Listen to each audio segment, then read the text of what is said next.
There are moments in the vast expanse of the universe when it feels as though the cosmos itself is trying to communicate with us, whispering secrets beyond our understanding.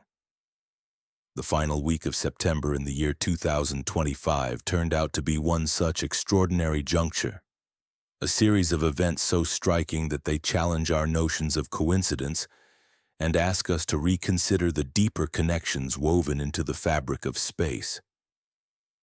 During these days, two distant stars, immense beacons in the galaxy, suddenly erupted in catastrophic explosions, unleashing torrents of high-energy radiation that flooded our cosmic neighborhood with a powerful, almost palpable intensity.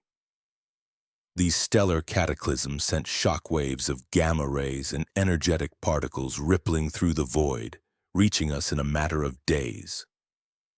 Not long after, a comet, designated Swan, stirred from its dormant state, suddenly bursting into brilliance as if responding to some invisible cosmic cue. Its tail, shimmering with icy dust and ionized gases, stretched across degrees of the night sky, a luminous streamer spanning several full moons' worth of space and illuminating the heavens with a ghostly glow. But the universe's symphony was far from over. In a striking act of celestial timing, our own star, the Sun, suddenly erupted in a tremendous burst, hurling a colossal coronal mass ejection directly toward the path of the now active comet. The timing of this solar storm was so precise, so exact, that it defies mere chance or statistical likelihood. It was as if every event, the stellar explosions, the comet's awakening, and the solar eruption, had been choreographed in a cosmic dance, with each movement synchronized beyond the realm of randomness. Yet what we are witnessing now is only the overture. Behind the blinding glare of our star's radiant surface, another intriguing player in this cosmic saga is racing toward Mars, an interstellar visitor called 3I Atlas. Its approach is set to reach its perihelion, or closest point to the Sun, around the end of October. This interloper's journey is unfolding amidst a confluence of electromagnetic forces, creating a convergence that could either serve as compelling evidence for the most speculative theories in plasma physics, or stand as a testament to the breathtaking power of cosmic coincidence. In the coming weeks, the universe will reveal whether we are witnessing an intricate choreography, a carefully orchestrated interplay of energy and matter, or chaos, where random events align purely by chance within the vastness of space.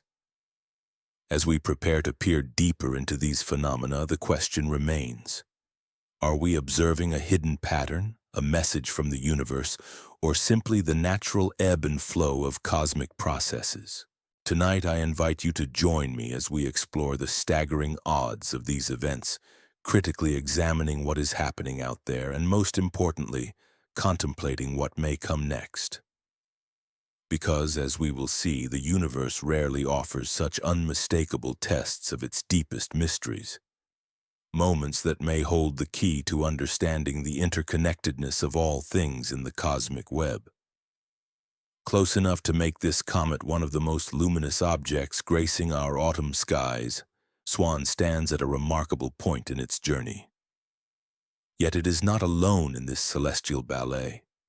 Hidden behind the sun's blinding glare, nearly invisible to our vantage point on Earth, lurks a far more enigmatic traveler, 3I Atlas. This cosmic nomad, only recently identified this past July by the Atlas survey in Chile, has become the third confirmed interstellar visitor ever detected passing through our solar system. Its trajectory is hyperbolic, curving sharply as it approaches perihelion, its closest point to the Sun, projected to occur around October 30th, just inside the orbit of Mars. What makes this alignment so extraordinary is how precisely everything seems orchestrated. Both Swan and 3I Atlas are traveling close to the plane of the ecliptic, the imaginary disk where most planets orbit, and both are embedded within the same turbulent regions of the heliospheric current sheet. This vast rippling boundary marks the zone where the sun's magnetic field undergoes polarity reversals, creating a complex and dynamic interface that extends billions of miles into space. Remarkably, both objects are reaching their most active phases within days of each other, just as solar cycle 25 shows signs of ramping up towards something potentially monumental. And there is more to this cosmic coincidence. The new moon on October 21st will cast the blackest skies of the year, providing ideal observational conditions. This darkening aligns almost perfectly with Swan's closest approach to Earth, as if the universe itself has arranged a prime viewing opportunity. A front-row seat to whatever unfolding spectacle might be about to occur. Mainstream space agencies continue to uphold the established scientific stance. No proven causal links tie stellar explosions, cometary outbursts, and solar activity directly together. The United States Geological Survey remains firm in its position that space weather shows no demonstrated connection to terrestrial phenomena such as earthquakes. These scientific guardrails serve as the foundation of accepted understanding, and many caution against reading too much into these cosmic alignments. Yet amid the official silence, a subtle sense persists that something more deliberate might be at play. The timing feels orchestrated, as if the universe is hinting at a deeper, interconnected choreography. Could radiation from distant novas influence the volatile materials within comets, perhaps triggering outgassing that in turn perturbs the solar environment?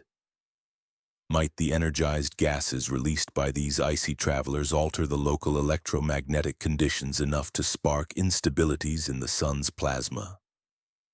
Could the sun's own response, its flares, ejections, or magnetic reconfigurations, send ripples outward, impacting planetary systems in ways we are only beginning to understand? The questions multiply faster than the answers can form. But what remains certain is this: if what we are witnessing is more choreography than chaos, then the pivotal moment arrives around October 21st. As Swan's approach darkens the skies just as 3I Atlas retreats behind the sun, approaching its own peak of solar heating, the way the coronal mass ejection, CME, is directed could prove decisive, more than you might initially suspect. Defining what evidence would confirm feedback loops between comets and our star demands careful, precise understanding. What insights the period from October 19th through 26th might reveal depends heavily on whether the tempo of cosmic activity accelerates or simply settles into the background hum of ordinary space weather. The stage is set, the players are in position, and somewhere within the intricate mathematics of orbital mechanics and plasma physics, a profound answer awaits discovery. Are we on the verge of witnessing the most elaborate coincidence in recent astronomical history? Or are we observing the first tangible signs that our solar system functions as a deeply interconnected, electrically charged machine, one whose energy flows and responses are far more complex than we have dared to imagine? The stage is set, and the universe's grand mystery is about to unfold in just 24 days. As anticipation builds, we turn our gaze to one of the most intriguing celestial phenomena of recent times: the sudden and remarkable awakening of Comet Swan. It all began on September 26th, a day that started much like any other for those who spend their lives observing the heavens. Since its discovery, Swan had been exhibiting behavior that was predictable, following a gentle and steady increase in brightness that scientists had come to expect from a comet well past its perihelion, the closest point in its orbit to the Sun. This slow, predictable brightening, characteristic of a comet 2 weeks beyond the closest approach, had been its pattern. Yet in the span of just a few hours, everything changed almost instantly. The first warnings arrived from observers situated in the southern hemisphere, around 8 o'clock Universal Time Coordinated. Their telescopes and binoculars revealed a startling development. Swan's coma, The glowing envelope surrounding the comet's nucleus had suddenly burst into life. Its brightness had leapt from an estimated magnitude of 6.5, barely visible with the naked eye under dark skies, to approximately 5.7, making it bright enough to be seen without optical aid in moderate darkness. However, the story of Swan's transformation was more than just a matter of brightness. While the increase in luminosity was dramatic, it told only half the story. Previously, the comet's tail had been a faint, modest streak, something that required binoculars to fully appreciate. But now it had stretched into a magnificent, shimmering streamer spanning 2.5 degrees across the sky. To visualize this, imagine holding your hand at arm's length and spreading your fingers wide. The distance from your thumb to your pinky finger covers about 20 degrees of sky. Swan's tail, in comparison, now occupied more than an eighth of this entire span. A ghostly river of ionized gas and dust particles flowing outward from the nucleus, forming a luminous pathway that could be easily observed with even modest optical equipment. This sudden outburst was not an isolated incident for Swan. It was far from the first time this comet had exhibited such behavior. Nor would it be the last. Comets are inherently unpredictable and remarkably unstable objects, loaded with volatile materials that can react explosively under the right conditions. Their nuclei are composed of primordial ice and rock, remnants dating back approximately 4.5 billion years to the very dawn of our solar system. Deep within these icy cores lie the preserved chemistry of the early solar nebula, the cloud of gas and dust from which the sun and planets formed. When solar heating penetrates sufficiently deep into the comet's nucleus, reaching reservoirs rich in hypervolatile substances such as carbon monoxide, carbon dioxide, or other exotic ices, it can cause rapid sublimation, the direct transition of solid ice into gas. This process can trigger explosive outgassing events, propelling jets of gas and dust into space with incredible force. Such eruptions can dramatically alter the appearance and activity of a comet in a matter of hours. On September 26th, Swan's orbital position placed it in a particularly interesting and energetically significant zone. Having passed perihelion on September 12th at approximately 1.27 astronomical units from the Sun, closer than Mars but not yet within the orbit of Earth, the comet was still basking in substantial solar warmth. Its trajectory kept it traveling close to the ecliptic plane, the imaginary flat disk where most planetary orbits are confined and where the Sun's magnetic field creates some of its most complex and dynamic structures. This is where the physics of our cosmic neighborhood becomes especially fascinating. The ecliptic region is home to the heliospheric current sheet, a vast rippling boundary layer that extends outward from the Sun, where the magnetic polarity of the solar magnetic field reverses. Picture a ballerina's skirt spinning and undulating as it extends outward from the Sun at nearly 2 million miles per hour. This current sheet is not a smooth boundary. It is riddled with embedded magnetic discontinuities, shock fronts, and zones of enhanced particle density. These regions can interact dramatically with any object, carrying its own magnetic field or generating plasma environments of their own. Interestingly, comets, despite their relatively modest size, are surprisingly effective plasma generators. As solar radiation heats their nuclei, they drive off gases laden with volatile compounds. These gases become ionized by ultraviolet radiation from the Sun and by the solar wind, a continuous flow of charged particles emanating from the Sun's outer atmosphere. The ionization process creates a plasma, the fourth state of matter, around the comet's nucleus, which extends out into space, forming a glowing coma. This plasma environment is electrically active and can interact intensely with the surrounding magnetic fields and particle flows. In Swan's case, the outburst on September 26th was a testament to this plasma-generating capability. The comet's activity was not merely a matter of increased brightness. It was a transformation into an active plasma emitter. On September 26th, the comet Swan underwent a remarkable transformation, shifting from a relatively steady, modest cloud of gas and dust into an intensely active plasma environment, capable of engaging with the solar wind in intricate and dynamic ways. This process resulted in a highly complex, electrically charged coma that could extend millions of miles from the nucleus, far enough to influence and interact with the structures within the solar wind long before the nucleus itself encountered them.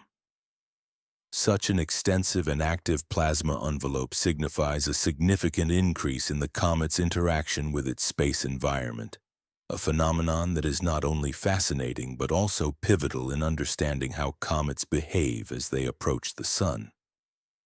A key feature that makes cometary plasma particularly intriguing is its dust content.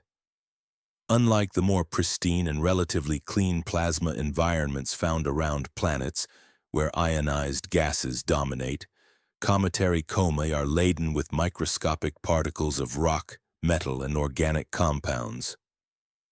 These tiny dust grains suspended within the plasma create what plasma physicists refer to as a dusty plasma, a distinct state of matter that exhibits properties quite different from traditional plasmas. In this fourth state of matter, the charged dust particles can dramatically influence the behavior of ions and electrons, leading to responses that are often nonlinear and unpredictable. Dusty plasmas are known to respond in complex ways to external forces. They can generate their own electric fields, and their behavior sometimes appears to defy the straightforward principles of magnetohydrodynamics. When Swan erupted into this active state, it was not merely brightening visibly. It was undergoing a transformation where the interactions between gas, dust, and plasma became markedly more sophisticated. The sudden increase in mass loading, a technical term describing the addition of new material, such as ionized gases and dust particles into the solar wind flow, could theoretically produce localized disturbances. These disturbances could propagate in multiple directions, traveling upstream toward the Sun and downstream toward the outer reaches of the solar system, potentially influencing the broader space environment. The observational evidence of Swan's transformation was unmistakably clear. Images taken before and after the outburst revealed not only a significant increase in brightness, but also notable changes in the tail's morphology. The ion tail, a luminous streamer composed of electrically charged particles, had become more prominent and intricately structured. Within the coma itself, dust lanes appeared more sharply defined, emphasizing the heightened activity. Most striking of all was a slight shift in the tail's position angle, an indication that new gas and dust were being expelled from different regions of the nucleus, suggesting a complex and perhaps uneven process of outgassing. For amateur astronomers located in the southern hemisphere, Swan's sudden awakening presented an unexpected and valuable observational opportunity. Its low declination in the southern sky made it difficult to observe from northern latitudes. But observers in South America, southern Africa, and Australia found themselves with front-row seats to a cosmic spectacle. Social media and astronomy forums quickly flooded with images and reports, capturing the comet's rapid evolution in real time. This detailed documentation provided a rare glimpse into the immediate aftermath of the outburst, offering insights into the dynamic and unpredictable nature of cometary activity. Yet Swan's sudden increase in activity also raises some difficult and provocative questions. Cometary outbursts are not uncommon. For instance, Comet Halley produced dozens of such eruptions during its 1997 apparition, and Comet Lovejoy's series of dramatic outbursts during its 2011 sun-grazing passage are well documented. What makes Swan's case particularly noteworthy is the timing of its activity, which coincided closely with other high-energy phenomena within our solar system. Just days earlier, powerful nova explosions, some of the most energetic events in our galaxy, had occurred. These explosive stellar phenomena involve white dwarf stars and binary systems accreting material from a companion until a critical threshold triggers a thermonuclear explosion on their surfaces, briefly outshining entire galaxies in a flash of gamma rays and X-rays. The high-energy photons emitted during these nova events, gamma rays and X-rays carrying millions of electron volts of energy, travel at the speed of light and can reach Earth and the inner solar system within days or weeks. The proximity of these explosive events to Swan's outburst invites intriguing questions about whether there might be a connection, directly or indirectly, between distant stellar explosions and cometary activity. Could the intense radiation from nova explosions influence the volatile materials inside comets, potentially triggering outbursts? Or might the energetic photons alter the electromagnetic conditions in the solar system just enough to catalyze or amplify cometary activity? While such hypotheses are speculative, the timing and sequence of these events compel scientists to consider their possible implications seriously. Could such radiation have played a role in triggering Swan's sudden outburst? While the energy flux arriving from these distant stellar explosions, novae, at Earth's orbit is exceedingly tiny compared to the relentless intensity of solar radiation, comets are known to be remarkably sensitive to even minuscule fluctuations in their thermal environment. A slight uptick in heating could be enough to set off the sublimation of fresh volatile materials within the comet's nucleus, especially if it harbors reservoirs of hypervolatile substances such as carbon monoxide or nitrogen, which vaporize at relatively low temperatures. Although this physics remains largely speculative and remains a point of debate among scientists, the timing of these events is undeniably compelling. Imagine two stellar explosions, the nova events, that flood the inner solar system with high-energy radiation. Just days later, this seemingly cosmic coincidence coincides with a sudden eruption of activity from Comet Swan, causing it to brighten dramatically and develop an impressive tail. Then, as if responding to some invisible signal or resonance, the sun itself unleashes its most powerful flare in months. Coincidence? Perhaps. Or perhaps not. As we delve deeper, it appears that the sun's response to Swan's awakening hints at a far more intricate and interconnected relationship, possibly unfolding within the electromagnetic soup that envelops our star, a complex web of energy exchanges and feedback mechanisms we are only beginning to understand. This leads us to the next phase of the story, when the sun fires back. If the universe is capable of dramatic timing, it demonstrated this quality with perfect precision on September 28th, at Vosamsat Sorak Tri Coordinated Universal Time. Precisely 48 hours and 43 minutes after Swan's mysterious outburst had begun, the sun responded with devastating accuracy. A large, complex sunspot group known as Active Region 4232, which had been quietly simmering on the eastern limb of the sun, suddenly erupted in a spectacular explosion. The flare it produced was classified as an M6 Chatira, signifying a major solar event. This eruption released an immense amount of energy, more than humanity has generated in its entire history, within just 10 minutes. X-ray detectors aboard the geostationary operational environmental satellites recorded this event as an R2-level radio blackout, powerful enough to disrupt high-frequency communications across the entire sunlit hemisphere of Earth. Yet this flare was merely the opening act. Within hours, solar observatories, specifically the Solar and Heliospheric Observatory, or SOHO, captured something far more ominous. A coronal mass ejection, CME. This CME was a billion-ton bubble of magnetized plasma, hurtling outward from the sun at nearly 2 million miles per hour. The geometry of this eruption tells a story that should make any astronomer pause for thought. Active region 4232 was situated on the Sun's eastern limb, roughly 60 degrees away from the direct Sun-Earth line, placing it in an intriguing alignment relative to the orbit of Swan. While the CME was not directed toward Earth, likely sparing our planet from major geomagnetic disturbances, its trajectory appeared to intersect the region of space where the comet was expected to be in the coming days. Understanding how CMEs propagate through space requires thinking in 3 dimensions. The Sun doesn't just eject plasma in a simple straight line. It rotates roughly every 27 days, carrying active regions across its visible surface much like weather systems drift across Earth's skies. When a CME erupts, it follows the complex magnetic field lines and plasma flows shaped by the solar wind, which spirals outward in a pattern resembling water sprayed from a rotating garden sprinkler.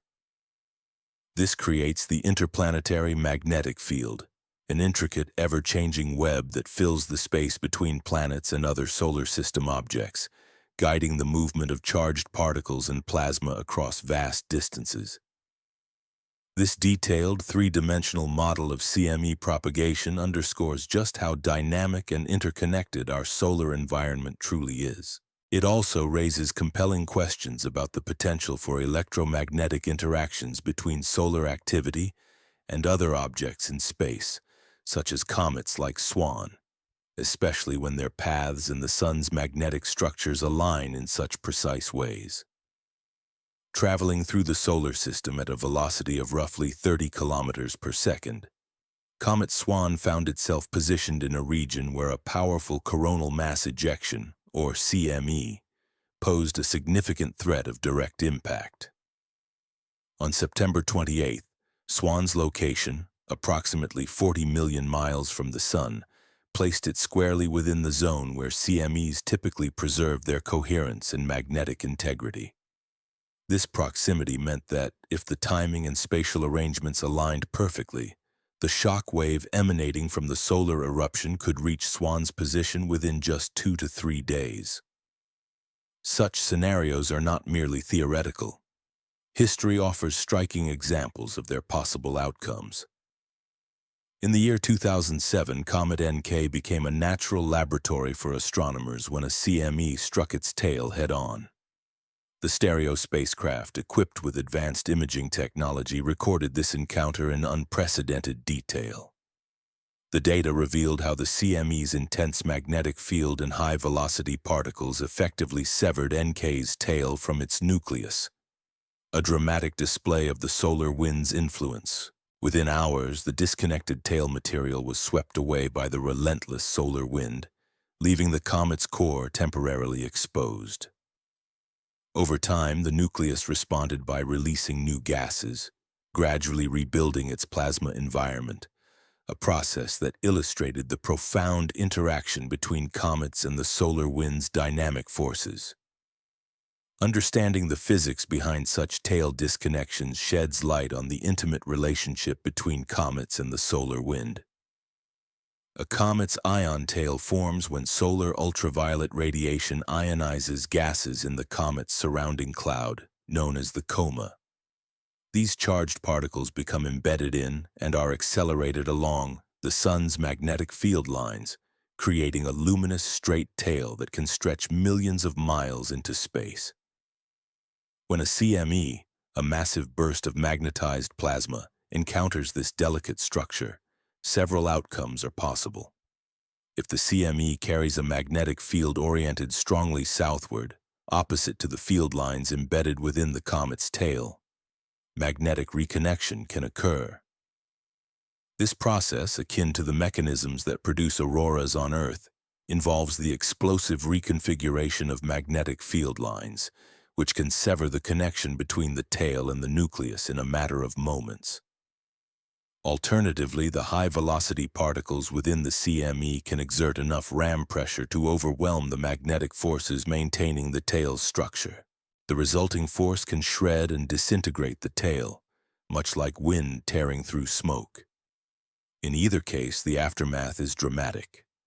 The once majestic tail vanishes within hours, leaving behind only the bare nucleus, which must then endure the slow process of re-establishing its plasma environment. For Comet Swan, which was directly in the path of the September 28th CME, such an interaction would manifest visibly from Earth. Observers might note sudden changes in the tail's brightness, its shape, or the angle at which it extends. Experienced comet watchers are accustomed to these tail disconnection events, especially during times of heightened solar activity, as they serve as real-time evidence of the unseen electromagnetic forces shaping our solar system. However, the timing of the September 28th flare prompts questions that extend beyond straightforward comet CME interactions. The observed delay of roughly 48 hours between Swan's unexpected outbursts and the solar eruption itself intriguingly coincides with the light travel time from the comet's position to the Sun. This raises the possibility: could the comet's sudden increase in plasma output, perhaps driven by explosive outgassing, have played a role in destabilizing the Sun's corona? Might the enhanced mass loading resulting from the comet's rapid release of gases have contributed to triggering the solar flare? Such a hypothesis ventures into the realm of complex astrophysical interactions, where the influence of a relatively small object on a vastly larger star seems unlikely under conventional understanding. Yet the precise timing and sequence of events suggest that the relationship might be more intricate than mere coincidence, hinting at a deeper interconnectedness within the solar system's electromagnetic environment. Mainstream heliophysics would assert that such influences are virtually negligible. After all, the Sun comprises approximately 99.86% of the entire mass of our solar system, making it the dominant gravitational and energetic force by an overwhelming margin. In this context, the energy emitted or disturbed by a single comet, no matter how active, constitutes an almost infinitesimal perturbation to the vast ongoing processes of stellar activity. The active region, designated as number 4232, had been accumulating magnetic tension for days, its magnetic field lines twisting tighter with each solar rotation. Given the nature of magnetic energy buildup, its inevitable release, manifesting as a solar flare or coronal mass ejection, seemed predestined, an event driven by internal solar dynamics rather than any external trigger. Yet what demands our attention is the astonishing precision with which these phenomena seem to synchronize. Such timing, when a comet's outburst appears to align with a solar eruption, raises questions that statistical analysis over multiple solar cycles might help answer. Could these seemingly coincidental synchronizations occur more frequently than chance alone would suggest? The challenge lies in establishing what constitutes a meaningful correlation given the immense scales of space and time involved and the propensity for patterns to emerge purely through coincidence. What we observe directly in the coming days is the continued outward expansion of the coronal mass ejection, now traveling through the heliosphere, an energetic bubble created by the solar wind and magnetic fields emanating from the Sun. Sophisticated computer models grounded in the predictions of solar wind behavior suggest that this shock front could reach the outer regions of the solar system by early October. This propagation might sweep through the zones where both Comet Swan and the enigmatic interstellar visitor known as 3I Atlas are journeying. For observers on Earth, the next few days will be crucial. Will Swan's encounter with this solar tsunami, a vast wave of magnetized plasma, produce the dramatic tail disconnection events that have, in recent space weather history, become some of the most spectacular demonstrations of comet-solar interactions? These phenomena, where a comet's luminous tail appears to be severed or reconfigured by passing shock fronts, have captivated scientists and enthusiasts alike, illustrating the intimate and dynamic relationship between solar activity and small bodies in space. The outcome of this interaction might also offer vital clues about whether we are witnessing mere cosmic coincidence or the emergence of feedback mechanisms, hidden complex processes whereby distant objects, such as comets and interstellar travelers, could influence the behavior of our star in ways we are only beginning to understand. As the calendar shifts from September into October, the stage is set for what could be a celestial collision, an event that might illuminate the unseen networks of energy, information, and electromagnetic connections that bind our solar system into a cohesive, interconnected system. The pressing question remains: are we prepared to recognize and interpret the signals when they arrive? Part 4. The Geometry of Power.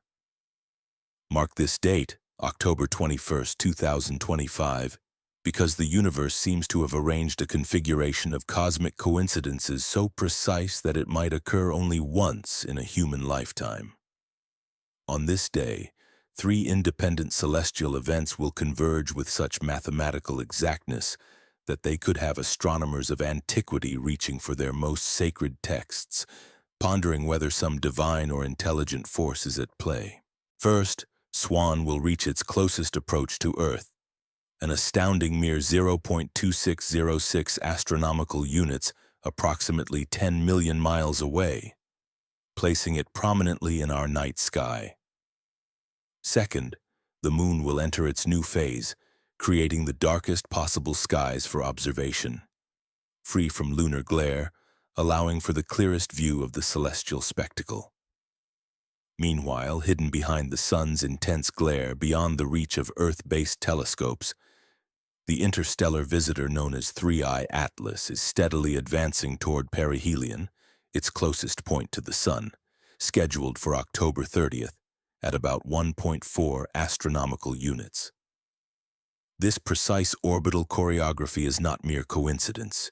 It is the intricate result of celestial mechanics, an elegant yet complex cosmic clockwork revealing the hidden order governing our celestial neighborhood. Occasionally, the laws of orbital mechanics produce coincidences so exact and so uncanny that they seem almost choreographed by an intelligence beyond human comprehension. Both Swan and 3I Atlas are traveling close to the ecliptic plane, the imaginary disk that contains Earth's orbit and the orbits of most planets, placing them within the most magnetically active regions of interplanetary space. This alignment, rooted in the precise dance of gravity and electromagnetic forces, underscores the delicate interconnectedness of our solar system's components. Positioned within the most magnetically dynamic sector of interplanetary space, both celestial objects find themselves immersed in a region where the heliosphere's current sheet manifests as a highly intricate landscape of electromagnetic boundaries and zones of intense particle acceleration.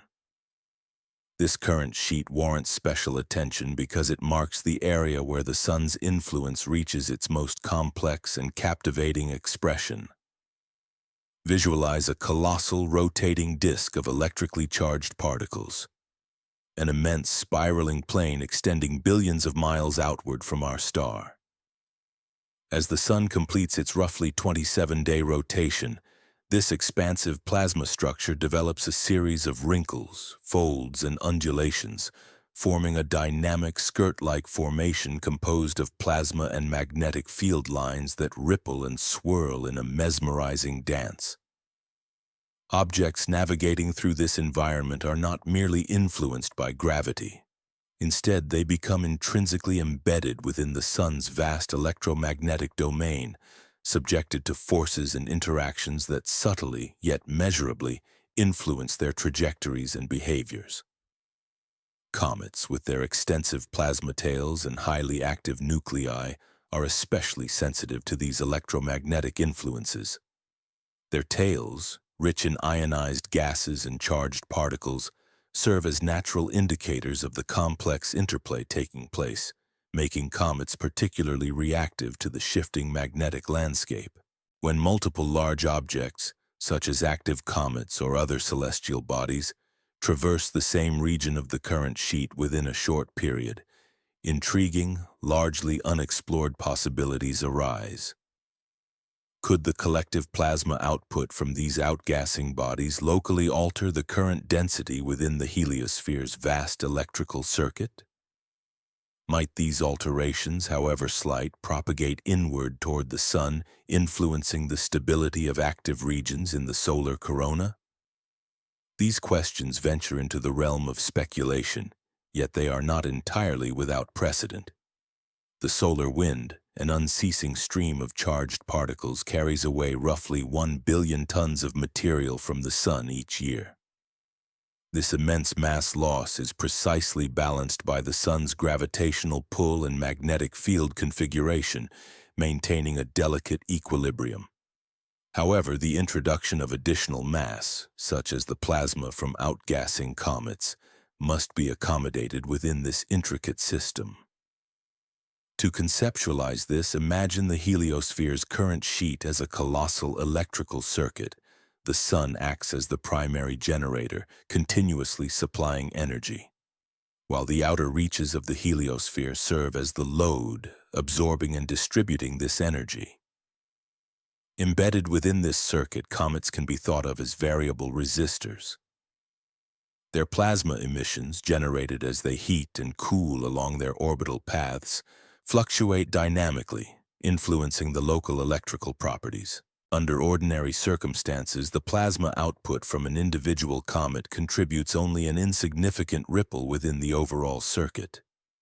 But what occurs if multiple large objects simultaneously ramp up their plasma emissions while passing through the same current sheet segment?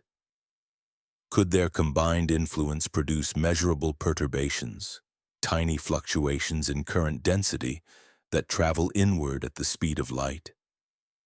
Might these disturbances arrive at the Sun's active regions just as magnetic instability reaches a critical threshold, potentially triggering or modulating solar eruptions?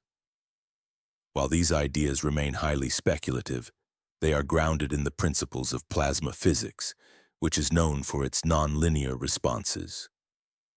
Small perturbations, such as increased plasma emissions from comets, can, under the right conditions, be amplified into significant effects. The physics of these interactions suggests a fascinating possibility: that the collective electromagnetic influence of multiple celestial bodies might, in some way, reach back toward the Sun, subtly influencing its energetic and magnetic behavior. Despite the enormous disparity between the scale of cometary plasma outbursts and the Sun's overall energy output, the nonlinear nature of plasma interactions offers a tantalizing avenue for further investigation, hinting at a universe where even the smallest objects can contribute to large-scale cosmic phenomena. Consider the historic Carrington event of 1859, still regarded as the most intense geomagnetic storm ever recorded, an astonishing display of space weather's potential to disrupt human civilization. This catastrophic event was triggered by a relatively modest coronal mass ejection, a solar eruption whose influence was amplified dramatically because it coincided with a moment when Earth's magnetic shield was in an unusually fragile, highly receptive state. The result was a roaring spectacle: brilliant auroras illuminating skies as far south as the Caribbean, and telegraph systems sparking and catching fire across North America, illustrating how a seemingly small solar disturbance, under the right conditions, can cascade into widespread chaos. The key lesson from that epoch is clear. In complex systems, the importance of timing can rival, or even surpass, the magnitude of the initial disturbance. An input of seemingly minor significance delivered precisely at the right moment can set off a chain reaction, triggering effects that ripple outward, altering the entire system's behavior. Fast forward to the upcoming convergence on October 21st, a celestial alignment that appears almost too precisely orchestrated to be mere coincidence. The timing, in particular, raises intriguing questions. The new moon phase eliminates lunar interference, providing optimal dark sky conditions for observing subtle changes in a comet's tail, specifically Swan's morphology. The comet's closest approach to Earth on this date maximizes the angular resolution available to ground-based telescopes, allowing astronomers to scrutinize its tail structure with unprecedented clarity. Meanwhile, the interstellar object 3I Atlas's position near solar conjunction situates it in the most electromagnetically active region of the inner solar system, an environment ripe for complex interactions and potential phenomena. From an observational perspective, this geometric setup offers extraordinary opportunities. Ground-based telescopes will be able to monitor Swan's tail as it encounters shock waves or magnetic discontinuities, disturbances radiating outward from recent solar activity. Simultaneously, space-based coronagraphs will focus on 3I Atlas as it experiences peak solar heating, capturing the dynamic environment around this interstellar visitor. These coordinated observations have the potential to unveil the intricate dance between comets and the solar wind in real time, shedding light on plasma interactions that are typically hidden from direct view. The alignment provides a unique window into how such objects respond to and influence the electromagnetic forces at play within our solar system. Yet this precise configuration also prompts deeper, more philosophical questions about the nature of coincidence itself. Our solar system, teeming with billions of objects, each charting its independent gravitational course, inevitably produces remarkable alignments from time to time, purely through the mathematics of chance. The challenge for scientists is to discern whether these alignments are random, or whether they reveal hidden underlying mechanisms that govern our cosmic environment. If the October 21st setup is simply a product of statistical probability, then Swan's behavior should align with what we've observed countless times before. Tail disconnection events, for example, if it encounters coronal mass ejections or shock fronts, but nothing extraordinary beyond routine solar wind effects. Such phenomena are well documented, occurring repeatedly in the history of comet observations. However, if this alignment signifies something more profound, a resonance condition where multiple objects, embedded within a shared electromagnetic environment, can influence one another, then we might witness correlations that challenge current understanding. Such a scenario suggests a form of collective behavior, where interconnectedness extends beyond the immediate cause and effect of classical physics. Instead, the objects within this electromagnetic web could be collectively influencing solar activity, creating feedback loops that defy straightforward explanation. The critical insights will emerge from the data we gather over the subsequent weeks. High-resolution coronagraph images, plasma measurements, and detailed ground-based observations will serve as the evidence. Should these data support the idea that our solar system operates as a more tightly coupled electromagnetic system than previously believed, it would necessitate a fundamental reevaluation of our models, perhaps revealing a universe far more interconnected at its core than we have dared to imagine. Conversely, if the observations fall within the realm of routine solar and cometary behavior, then the alignment will serve as a reminder of nature's inherent randomness, reinforcing the current understanding that such coincidences, while fascinating, are simply part of the universe's intricate dance. Either outcome promises to advance human knowledge. Confirming a deeper electromagnetic connection would open new avenues of scientific inquiry into the fabric of our cosmic environment, hinting at a universe where energy, information, and matter are woven into a vast, responsive network. On the other hand, observing only expected phenomena would reaffirm the robustness of existing models, emphasizing the role of chance and probability in the grand cosmic scheme. In either case, the October 21st convergence becomes more than just a celestial event. It transforms into a profound test of our understanding of the universe's hidden symmetries and our place within it.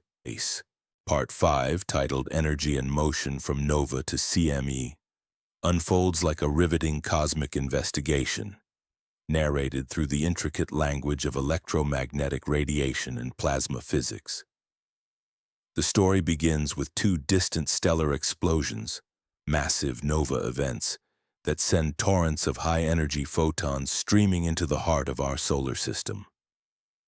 These energetic bursts are not mere flickers.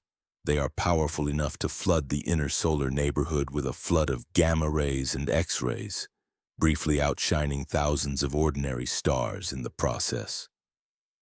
Almost instantaneously, a comet, an icy relic from the early solar system, suddenly erupts in a dramatic display of brightness and activity, capturing the attention of astronomers everywhere. Almost simultaneously, our star, the Sun, responds with a flare of unprecedented strength, its most intense in months. The timing of these events appears so precise, so interconnected, that it compels us to scrutinize every detail. An investigation that straddles the boundary between scientific fact and speculative hypothesis. Let's methodically piece together this sequence with the utmost forensic rigor. It all begins in late September with Nova 5, 7994, a brilliant stellar explosion in the Sagittarius constellation. This nova's thermonuclear outburst momentarily outshines countless stars, releasing an immense amount of energy, more than human minds can easily grasp. Just days afterward, Nova Phi, 1935 Centauri, follows suit, adding its own contribution to the high-energy electromagnetic flux racing through space. Both these cataclysmic events are captured by gamma-ray and X-ray observatories, confirming they are genuine novae, powerful thermonuclear explosions involving white dwarf stars, a process where a white dwarf star accretes material from a companion star until it reaches a critical density, igniting runaway fusion reactions that release staggering amounts of energy. The energy discharged during these explosions is truly beyond ordinary comprehension. In mere hours, a nova can unleash more energy than our sun will produce over the course of millions of years. The gamma rays and X-rays emitted, carrying energies millions of times greater per photon than visible light, possess the destructive potential to ionize atoms and catalyze chemical reactions across vast expanses of space. As these high-energy photons traverse the cosmos at the speed of light, they arrive within days at the inner reaches of our solar system, where they encounter a complex environment teeming with planets, asteroids, comets, and of course our star, the Sun itself. For most celestial bodies, those with atmospheres or surfaces that have evolved to withstand such radiation, the marginal increase in energy flux from distant nova explosions is insignificant compared to the steady, relentless solar radiation they normally receive.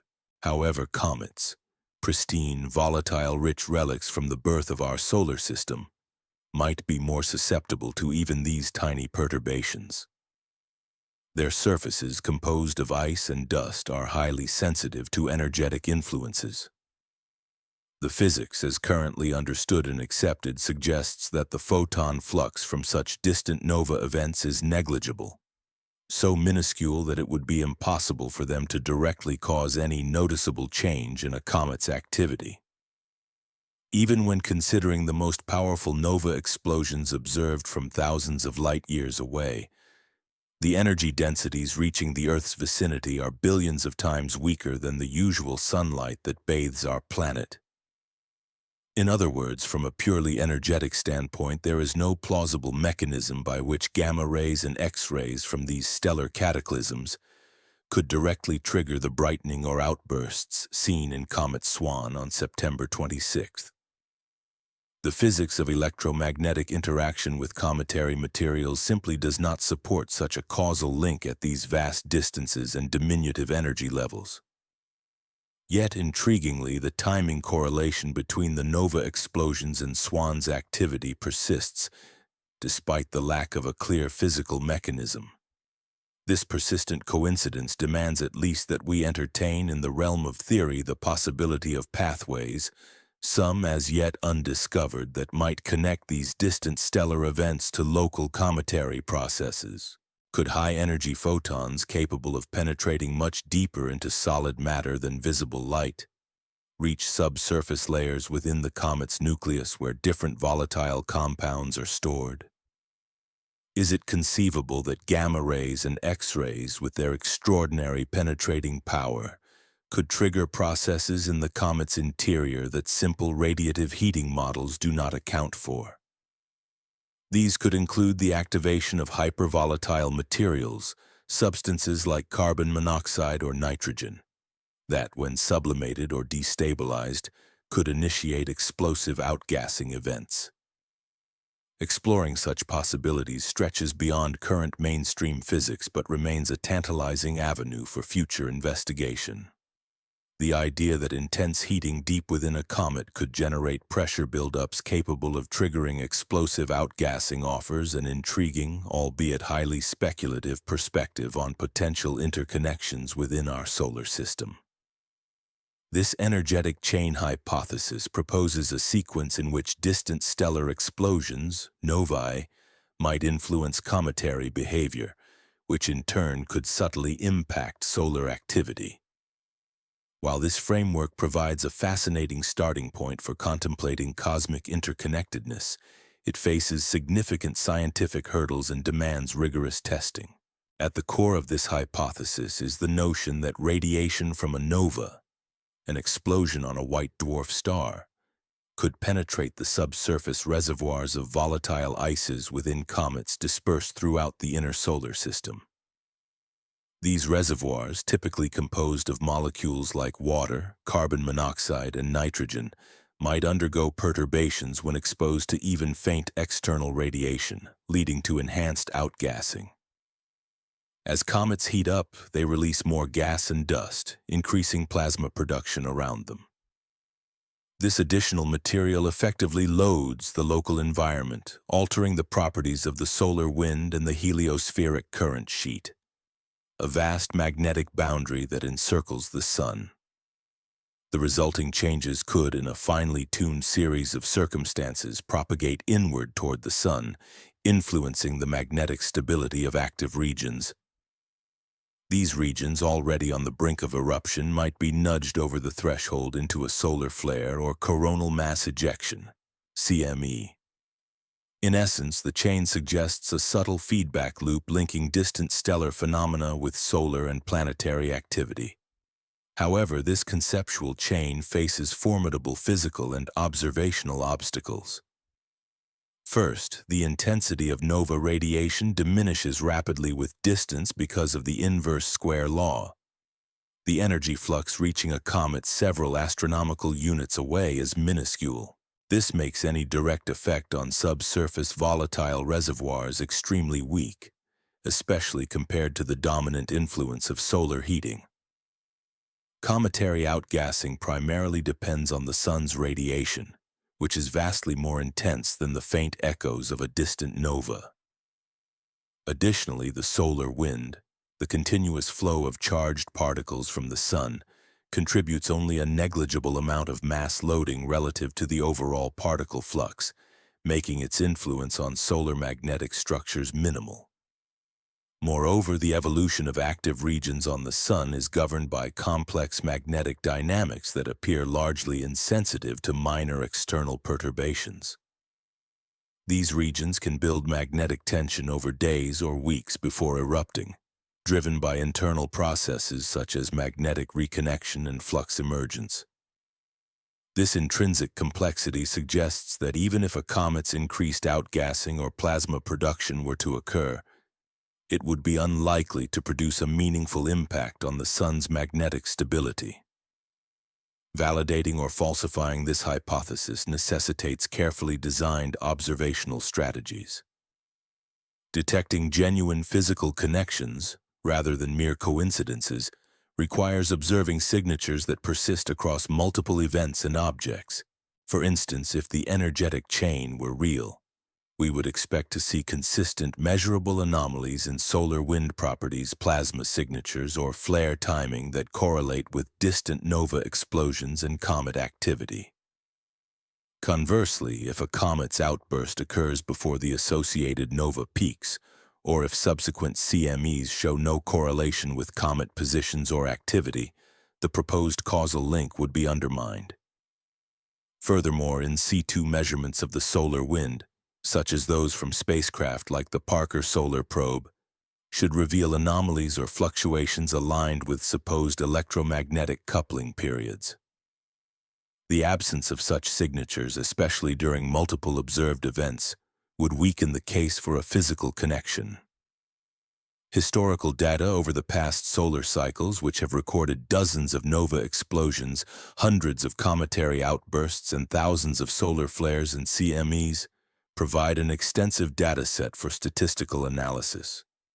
If the energetic chain hypothesis holds, one would expect timing biases, patterns that exceed what random chance would produce. Yet establishing such correlations is challenging because comets exhibit outbursts for various reasons. Seasonal heating, structural weaknesses, collision with debris, or stochastic sublimation events, none of which depend on external stellar explosions. Solar flares, meanwhile, follow their own cycles and patterns driven by magnetic field evolution, largely independent of external influences. Novae, caused by accretion processes on white dwarfs, are governed by the physics of binary star systems and are entirely disconnected from the conditions within our solar system. Therefore, identifying meaningful correlations among these diverse phenomena requires meticulous statistical analysis, including corrections for multiple testing and awareness of potential biases. Without such rigor, apparent patterns could simply be artifacts of coincidence or human pattern recognition tendencies. In conclusion, while the energetic chain hypothesis offers a provocative lens through which to contemplate cosmic interconnectedness, it faces substantial physical constraints and observational challenges. Validating it would require detecting persistent, statistically significant signatures that link distant stellar explosions, comet activity, and solar eruptions, an endeavor demanding both precise measurements and cautious interpretation. Until then, the idea remains a fascinating yet speculative hypothesis that pushes the boundaries of our understanding of the subtle and complex web of interactions within our solar system. The human mind is remarkably adept at detecting patterns amid randomness, especially when such perceived patterns support compelling stories of cosmic interconnectedness and universal harmony. This innate tendency often leads us to see meaningful sequences where none may exist, making dismissing the events of September as mere coincidence potentially premature. Scientific progress, however, hinges on a balanced approach, taking intriguing correlations seriously while simultaneously exercising healthy skepticism regarding claims of causality. The essential challenge is to formulate testable hypotheses, predictions that can be confirmed or disproven through future observations. Should there be genuine physical chains of energy linking distant cosmic phenomena, they would likely manifest as repeatable signatures, observable whenever similar conditions recur during subsequent comet encounters. The upcoming weeks present a unique investigative window. As comet Swan approaches Earth and the interstellar visitor 3I Atlas nears perihelion, we have an unprecedented chance to scrutinize whether the apparent connections between remote energetic events and the behavior within our solar system are indicative of true electromagnetic coupling or merely the human tendency to find pattern and meaning in coincidence. The universe has laid out an intriguing puzzle before us, one that invites careful, systematic observation, rigorous analysis, and intellectual honesty. This entails recognizing the delicate balance between appreciating the universe's uncanny synchronicities and adhering to the strict standards of scientific evidence. At the heart of this inquiry lies the so-called plasma bridge hypothesis, a concept rooted deep in the mathematics of plasma physics. An elegant yet potentially unsettling idea largely neglected by mainstream heliophysics for decades. It posits that comets may serve roles far beyond that of passive travelers heated by the sun's rays. Instead, they could function as transient electrical electrodes within a vast interconnected solar system circuit, capable of modulating electromagnetic flows across millions of miles. This hypothesis traces its intellectual heritage to Hannes Alf Venn, the Swedish physicist renowned for pioneering the mathematical framework of magnetohydrodynamics, for which he was awarded the Nobel Prize. Alf Venn recognized that space is far from empty. It is filled with a complex medium composed of charged particles and magnetic fields, capable of conducting electrical currents and storing electromagnetic energy over vast distances. To him, the solar system resembled a colossal electrical circuit. The sun acts as a powerful generator, continuously producing charged particles and magnetic fields that flow outward at astonishing speeds, nearly 2 million miles per hour, forming the solar wind. Embedded within this wind are electrical currents that connect the sun to planets, asteroids, comets, and even the boundary of interstellar space situated roughly 11 billion miles away from our star. Most objects within this circuit behave as passive loads. They absorb energy and particles without significantly influencing the overall flow of current. However, Alf Venn proposed that comets might be special. Their capacity to undergo sudden explosive outbursts, releasing immense amounts of gas and plasma, could temporarily modify the electrical properties of their immediate environment. Such dramatic activity might create feedback effects that ripple through the entire circuit, potentially influencing electromagnetic flows on a planetary or even a cosmic scale. This idea opens fascinating possibilities. Perhaps comets, during their outgassing phases, act as dynamic transient nodes within the solar system's electrical network, capable of influencing the larger-scale behavior of solar and interplanetary plasma. The physics of plasma interactions within our solar system encompasses phenomena that plasma physicists refer to as double layers. These are regions in space where positive and negative charges become distinctly separated, leading to intense electric fields capable of accelerating particles to high energies and driving the flow of electrical currents.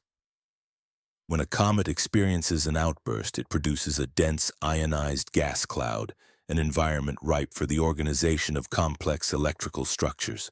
These structures can dynamically interact with the solar wind in ways that are inherently nonlinear, meaning their behavior isn't simply proportional to the initial disturbance, but can lead to intricate and sometimes unpredictable effects. Unlike the relatively well-understood and clean plasma environments that surround planets, where the plasma is primarily composed of electrons and ions with minimal dust, cometary coma contain vast quantities of tiny dust particles.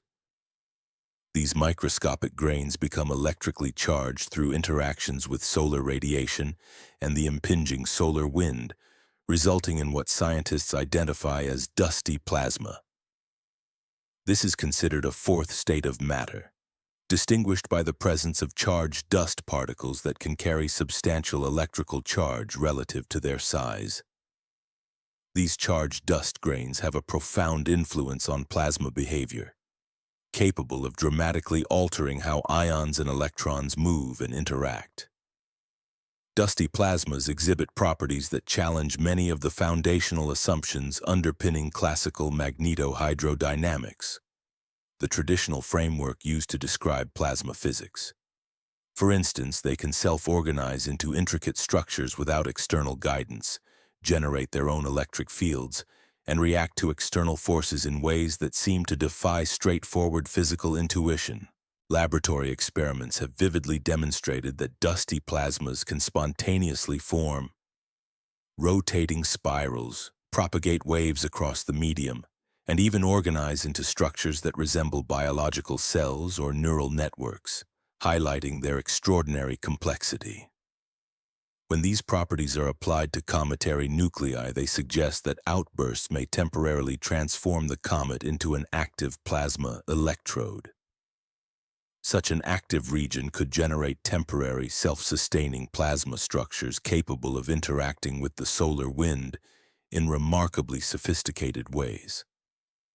If these structures form near the heliospheric current sheet, a vast boundary layer where the sun's magnetic field polarity reverses, they could potentially influence the propagation of electromagnetic disturbances throughout the solar system. This current sheet is arguably the most electrically active part of our entire solar environment, where magnetic field lines from opposite solar poles meet, reconnect, and create zones of enhanced particle acceleration and current flow. As objects, such as comets, travel through these regions, they encounter rapidly changing electromagnetic conditions, which can provoke dramatic responses in their plasma tails and surrounding coma. Swan's trajectory, for example, keeps it close to the ecliptic plane, maximizing its exposure to these current sheet crossings and magnetic discontinuities. When Swan outbursts on September 26th, it wasn't merely brightening. It was potentially becoming an active electrical component, an electrode, that could influence the local current flow patterns. These modifications might propagate back toward the sun, affecting the broader electromagnetic environment. However, establishing genuine electromagnetic coupling, often referred to as plasma bridges, between comets and solar activity is a demanding scientific challenge. To confirm such interactions, researchers would need to observe consistent correlations across multiple events, such as spectral signatures in particle emissions, radio wave measurements, and magnetic field data.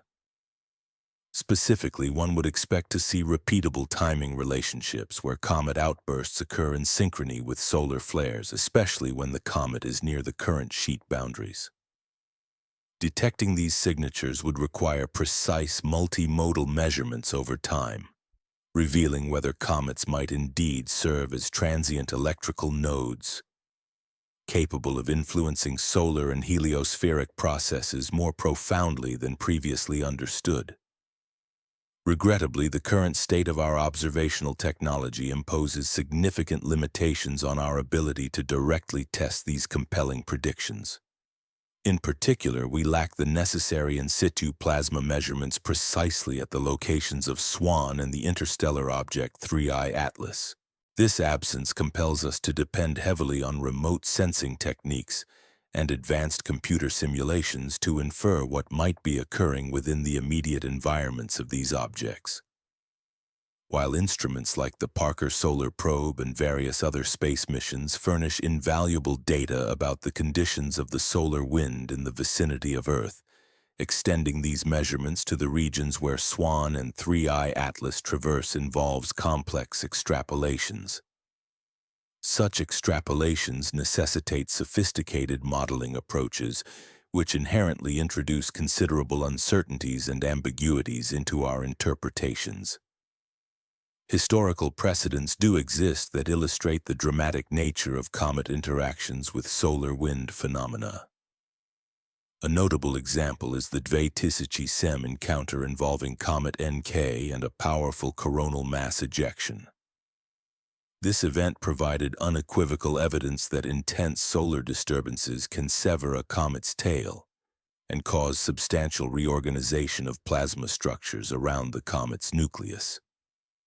Observations from stereo spacecraft captured the entire sequence, vividly demonstrating how magnetic reconnection processes could explosively reconfigure a comet's electromagnetic environment within a matter of hours. However, it is important to recognize that in this case, the interaction was predominantly one way. The coronal mass ejection affected the comet, but there was no observable feedback or influence of the comet back on solar activity itself. Evidence for any reciprocal feedback, where comets influence or modulate solar activity, remains elusive and is largely confined to theoretical speculation rather than confirmed observational fact. The plasma bridge hypothesis, which suggests a bidirectional electromagnetic coupling, makes specific predictions for the upcoming convergence period involving Swan and 3I Atlas. If these objects indeed possess the capacity to influence solar activity through electromagnetic interactions, then we should observe correlations that go beyond mere coincidence.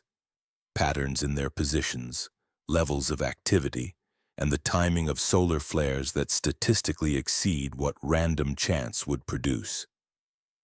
Detection of such interactions might be possible through radio telescopes, which could identify coherent electromagnetic emissions indicative of current flows between the cometary positions and active regions on the Sun.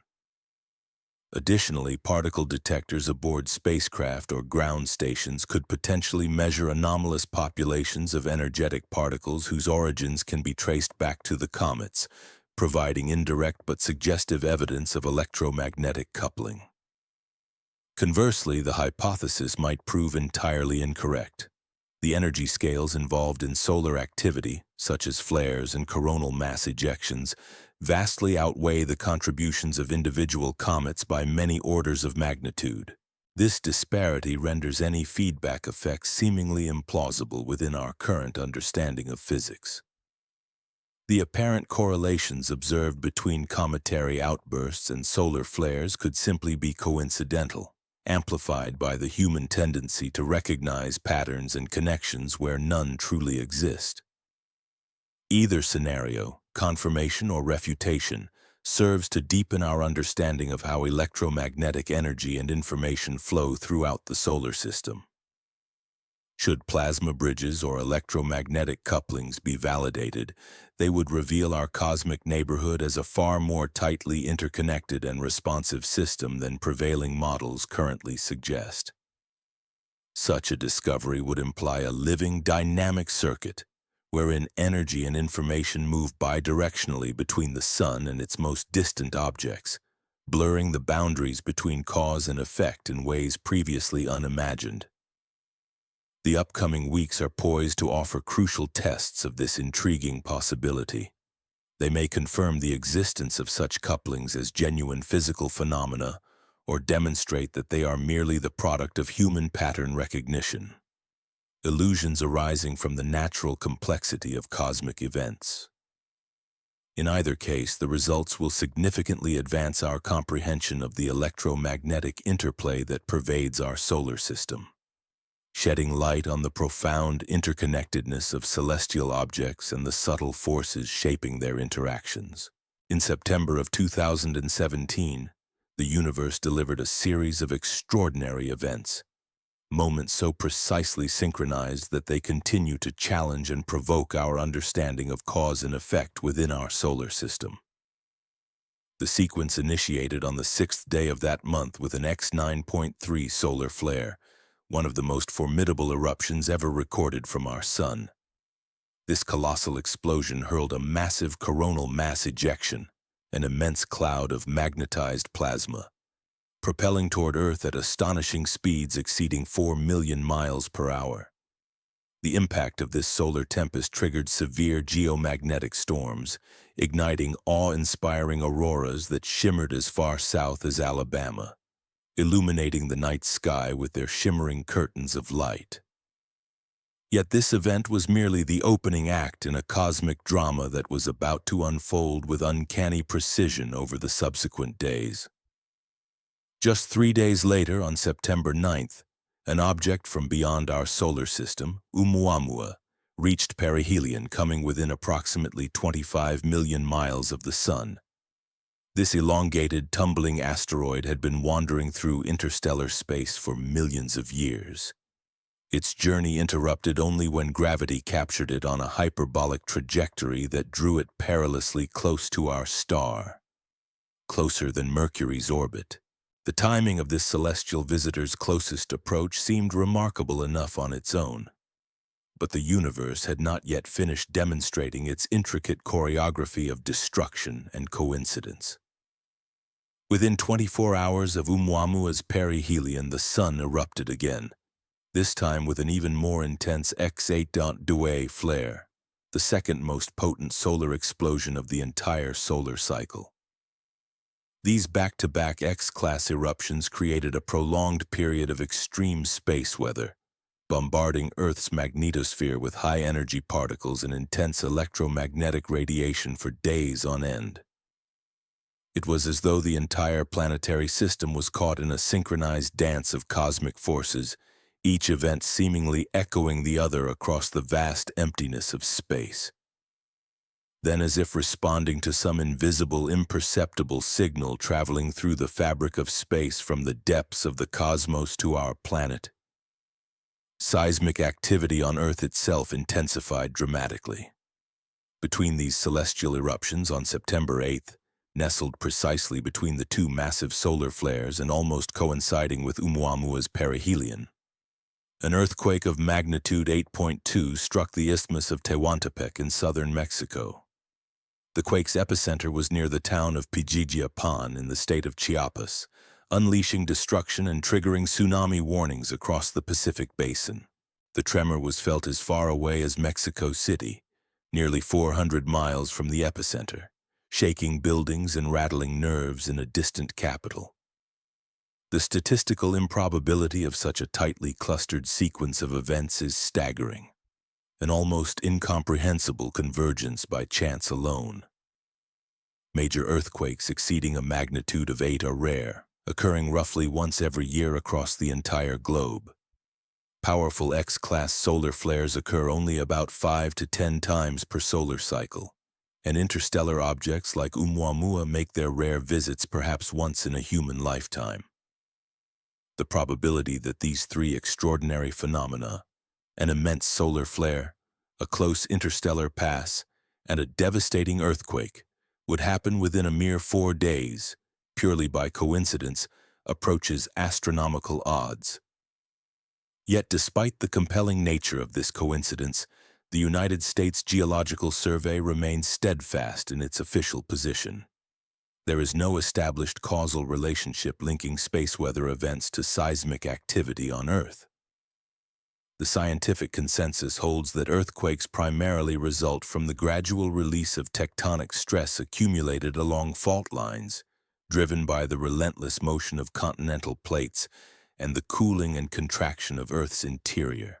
While solar flares and geomagnetic storms can influence satellite communications and power grids, causing disruptions and blackouts, they are, according to current understanding, mechanisms without a proven capacity to trigger seismic events. The universe, it seems, is often seen as operating by separate, independent rules when it comes to the processes shaping earthquakes and solar activity. Nevertheless, the remarkable timing of these occurrences continues to spark debate and curiosity, prompting questions about the underlying interconnectedness, if not causality, between celestial phenomena and terrestrial disruptions. Decades of meticulous statistical scrutiny underpin the current official stance, which asserts that there is no meaningful or consistent link between fluctuations in solar activity and the timing of earthquakes. Researchers have sifted through thousands of seismic events that span multiple solar cycles, carefully seeking signs that geomagnetic disturbances or variations in cosmic ray flux might influence when major earthquakes occur. The overwhelming consensus emerging from these extensive analyses is that earthquakes follow intricate, self-driven patterns rooted in geological processes, patterns that operate independently of the influences of space weather phenomena. However, this widely accepted view is not held universally. Alternative scientific communities and investigative groups have arrived at contrasting conclusions, challenging the mainstream perspective. Peer-reviewed studies have documented intriguing statistical relationships between anomalies in the Earth's atmosphere and ionosphere, such as unusual electromagnetic emissions, and subsequent seismic activity. These findings lend support to models of lithosphere-atmosphere-ionosphere coupling, which propose that electrical and electromagnetic processes may play more significant, yet previously unrecognized roles in seismic phenomena than traditionally acknowledged. The mechanisms proposed by these models involve the gradual accumulation of electrical charges within tectonically stressed rock formations. As stress builds within fault zones, these rocks may generate measurable electromagnetic signatures, subtle signals that can travel upward through the atmosphere, reaching the ionosphere. Satellites orbiting the Earth have recorded unusual electromagnetic emissions and disturbances within the ionosphere hours or even days before some substantial earthquakes, sparking further scientific interest. This evidence prompts ongoing investigation into whether external electromagnetic influences, such as those stemming from space weather, might subtly affect the timing of seismic failures in already fragile fault systems nearing rupture. If such coupling mechanisms are indeed operative, then periods of heightened geomagnetic activity, especially those triggered by intense solar flares classified as X-class, could in theory influence the electrical state of Earth's upper atmosphere and ionosphere. These alterations might in turn have a downstream effect on the processes that control stress accumulation and release along fault lines. Yet the challenge remains. The energy involved in these electromagnetic interactions is minuscule compared to the colossal forces at play in tectonic faults, raising questions about the feasibility of direct causation. Nevertheless, complex systems, whether natural or engineered, sometimes demonstrate threshold effects, where small inputs can catalyze disproportionately large responses if applied at precisely the right moment. The Dve-Tisici-Semnatsit sequence of seismic events in Mexico offers a natural experiment to test these ideas. The region, known for its tectonic activity, is characterized by the ongoing subduction of the Cocos Plate beneath the North American Plate, with stress having accumulated along the fault system over decades. This buildup makes a significant earthquake statistically probable within any given year. The pressing question is whether the intense space weather conditions surrounding the perihelion passage of the interstellar object Oumuamua could have influenced the exact timing of the seismic release. To answer this, scientists would need to undertake comprehensive analysis of multiple data streams. This would include examining ionospheric measurements from the days leading up to the earthquake for anomalies that might correlate with the timing of solar flares. Ground-based magnetometers could also provide signatures, such as enhanced electromagnetic activity, indicating increased electrical disturbances within the earthquake's focal zone. By comparing these signals with seismic patterns from other periods of extreme space weather, researchers can assess whether the timing of the Dve-Tisici-Semnatsit quake reflects a genuine physical link or is simply a matter of coincidence. In essence, exploring this question involves weighing subtle electromagnetic signals against the vast and powerful forces of tectonic stress, considering whether external space weather factors could serve as triggers or catalysts. While the energy scales involved make direct causation unlikely according to conventional physics, the possibility of threshold effects, where small electromagnetic perturbations tip the balance, remains an open, intriguing avenue of scientific inquiry. The challenge lies in discerning genuine physical connections amidst the human propensity to identify patterns within randomness.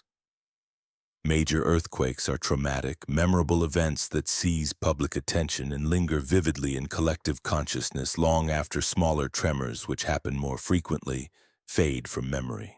Similarly, intense space weather phenomena such as X-class solar flares often dominate headlines, creating an illusion of their being more frequent and consequential than they truly are. When these notable occurrences happen to cluster in time, our pattern-seeking minds tend to craft causal stories, narratives that may have no grounding in actual physical processes. The crucial task for scientists and analysts is to differentiate between authentic relationships and those that arise solely from coincidence or cognitive bias. This requires rigorous statistical scrutiny that accounts for the multiple comparisons problem, that is, the risk of seeing patterns just by chance, and addresses biases introduced by cherry-picking data or retrospective analysis. Yet dismissing the Dve-Tisici-Semnatsit sequence outright as mere coincidence might be premature. Scientific progress often hinges on carefully scrutinizing intriguing correlations while maintaining a healthy skepticism about assigning causal significance. In this context, the upcoming convergence in October 2025, bringing together an interstellar visitor, a period of heightened solar activity, and a series of significant seismic events, serves as a unique natural experiment. It provides an opportunity to test hypotheses about electromagnetic coupling, the idea that space weather could influence terrestrial phenomena. By examining whether these events are genuinely interconnected or simply coincidental, past episodes, such as the 2017 sequence, act as cautionary tales and sources of inspiration, reminding us both of the importance of rigorous analysis and of the potential for discovering new physics. As we draw closer to the October 2025 event, the question becomes whether patterns observed during periods of comparable space weather intensity, like the Mexican earthquake sequence that coincided with notable solar activity, are reflective of true physical links or represent random alignments that fuel conspiracy theories. The outcome of this investigation promises to deepen our understanding of how energy, information, and electromagnetic signals propagate between the cosmos and our planet. Moving into what might be called the forgotten solar mysteries, we find a treasure trove of observations stored in space-based archives, dramatic episodes that once revolutionized textbooks but have since faded into obscurity as newer missions overshadowed them. These overlooked moments reveal the sun's capacity for precise, violent interactions, offering crucial context for interpreting what might unfold during the approaching celestial convergence. One such remarkable event is the 2017 encounter between Comet Encke and a coronal mass ejection, CME. This interaction stands as perhaps the most spectacular comet-solar interplay ever captured with modern instruments. The stereo spacecraft, equipped with stereoscopic imaging capabilities of the sun's corona, documented the entire sequence in unprecedented detail. As a billion-ton plasma bubble erupted from the sun's surface at nearly 3 million miles per hour, it violently struck Encke's cometary tail, one of the most delicate and magnificent displays of solar influence on a small celestial body. Within hours, the comet's iconic ion tail was obliterated, replaced by a rapidly evolving plasma environment. Initially, the sequence appeared routine. Encke, a short-period comet returning to the inner solar system approximately every 3.3 years, was approaching perihelion, the closest point to the sun. This comet's interactions with solar activity, however, revealed the sun's capacity for destructive precision, a fiery dance that, when captured in high resolution, vividly demonstrated the sun's ability to reshape small objects with devastating accuracy. As the comet drew closer to perihelion, it began to develop its distinctive blue-white ion tail, a dazzling phenomenon that occurs when intense solar ultraviolet radiation ionizes gases streaming from the comet's nucleus. This luminous extension, primarily composed of ions derived from carbon monoxide and water vapor, stretched across millions of miles behind the comet, transforming the scene into a spectacular cosmic display. The charged particles within this tail became intricately coupled to the sun's magnetic field, creating a dynamic, electrically active environment that extended far into space. Then, with remarkable precision, a coronal mass ejection, commonly known as a CME, struck the comet. The stereo spacecraft's cameras captured the decisive moment of impact, revealing a shock front, a wall of magnetized plasma racing through space at speeds exceeding the sound velocity in the solar wind.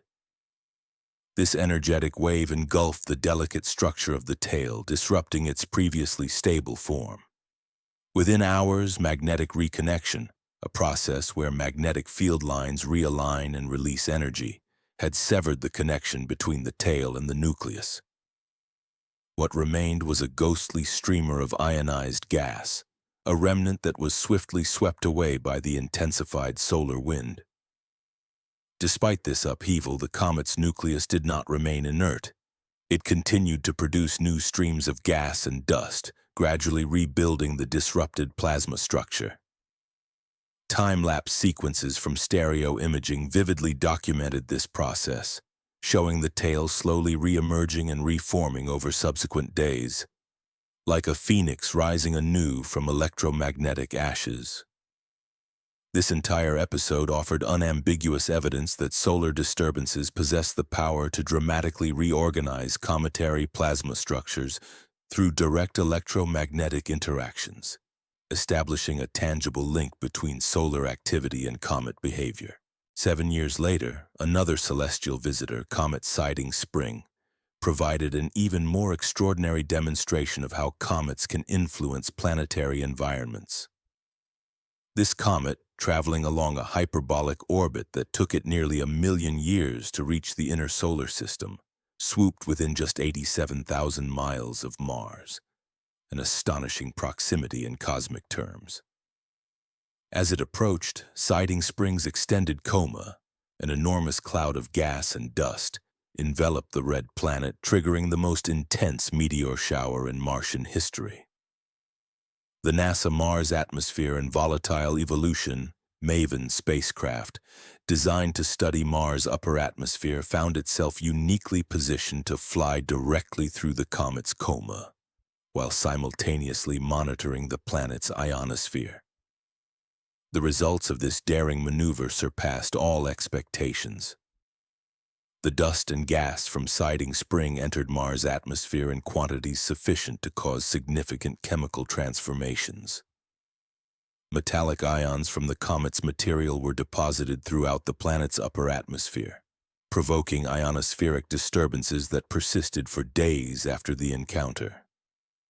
The energy delivered by the comet's material was substantial enough to heat Mars' upper atmosphere by several hundred degrees. A clear indication that comets are not merely passive remnants of primordial ice and rock, but active carriers of material and energy capable of affecting planetary systems in measurable ways. If a comet can so profoundly influence Mars' fragile, thin atmosphere, then the implications for electromagnetic coupling with the much larger and magnetically active Sun become impossible to ignore. These encounters reveal that comets are far more than inert, icy bodies. They are dynamic, electrically active objects capable of dramatically modifying their electromagnetic environment, and by extension, the space around them. When embedded within the solar wind and the heliospheric current sheet, a vast rippling boundary where the Sun's magnetic polarity shifts, outgassing comets act as transient plasma sources. They can locally reorganize magnetic field lines and alter particle flows across vast expanses spanning millions of miles. While the conductive probe metaphor remains speculative, it provides a compelling framework for understanding how comets might sample and influence the electrical state of interplanetary space. In this view, outgassing comets could function akin to temporary electrodes, dynamic, electrically active entities capable of interacting with and modifying the large-scale magnetic and plasma environment through electromagnetic coupling. Such interactions, though still under investigation, open the fascinating possibility that these celestial wanderers are active participants in the electromagnetic choreography of our solar system. As comets voyage through regions where magnetic fields fluctuate in strength and polarity, they are subjected to dynamic electromagnetic environments that can significantly influence their plasma activity and the shape of their tails. These variations may, in turn, alter local current flow patterns within the heliosphere, potentially creating pathways for electromagnetic signals to propagate back toward their origins. Mainstream heliophysics, however, approaches such claims with due caution, emphasizing that the immense energy stored within the Sun's magnetic field far exceeds the relatively minuscule contributions of any comet. The Sun's magnetic energy reservoir is sufficient to sustain human civilization's energy needs for millions of years, while even the most substantial cometary perturbations are negligible on the scale of stellar processes. Nonetheless, plasma physics is known for its propensity to generate nonlinear responses where small stimuli can, under the right conditions, trigger disproportionately large effects. The critical challenge lies in understanding the specific circumstances, when and where these threshold effects might occur. Active regions within the solar corona can spend days or even weeks accumulating magnetic tension, reaching a point where sudden eruptions, solar flares, and coronal mass ejections become inevitable. During this buildup phase, the structures of the corona might become especially sensitive to minor perturbations that, under normal circumstances, would be considered insignificant. If comets embedded within the heliospheric current sheet can indeed influence local electromagnetic conditions, and if these effects can travel toward the Sun at the speed of light, then timing becomes a matter of utmost importance. Imagine a tiny perturbation arriving at an active region just as it nears a critical point of magnetic instability. Such a trigger could potentially precipitate an eruption earlier than expected.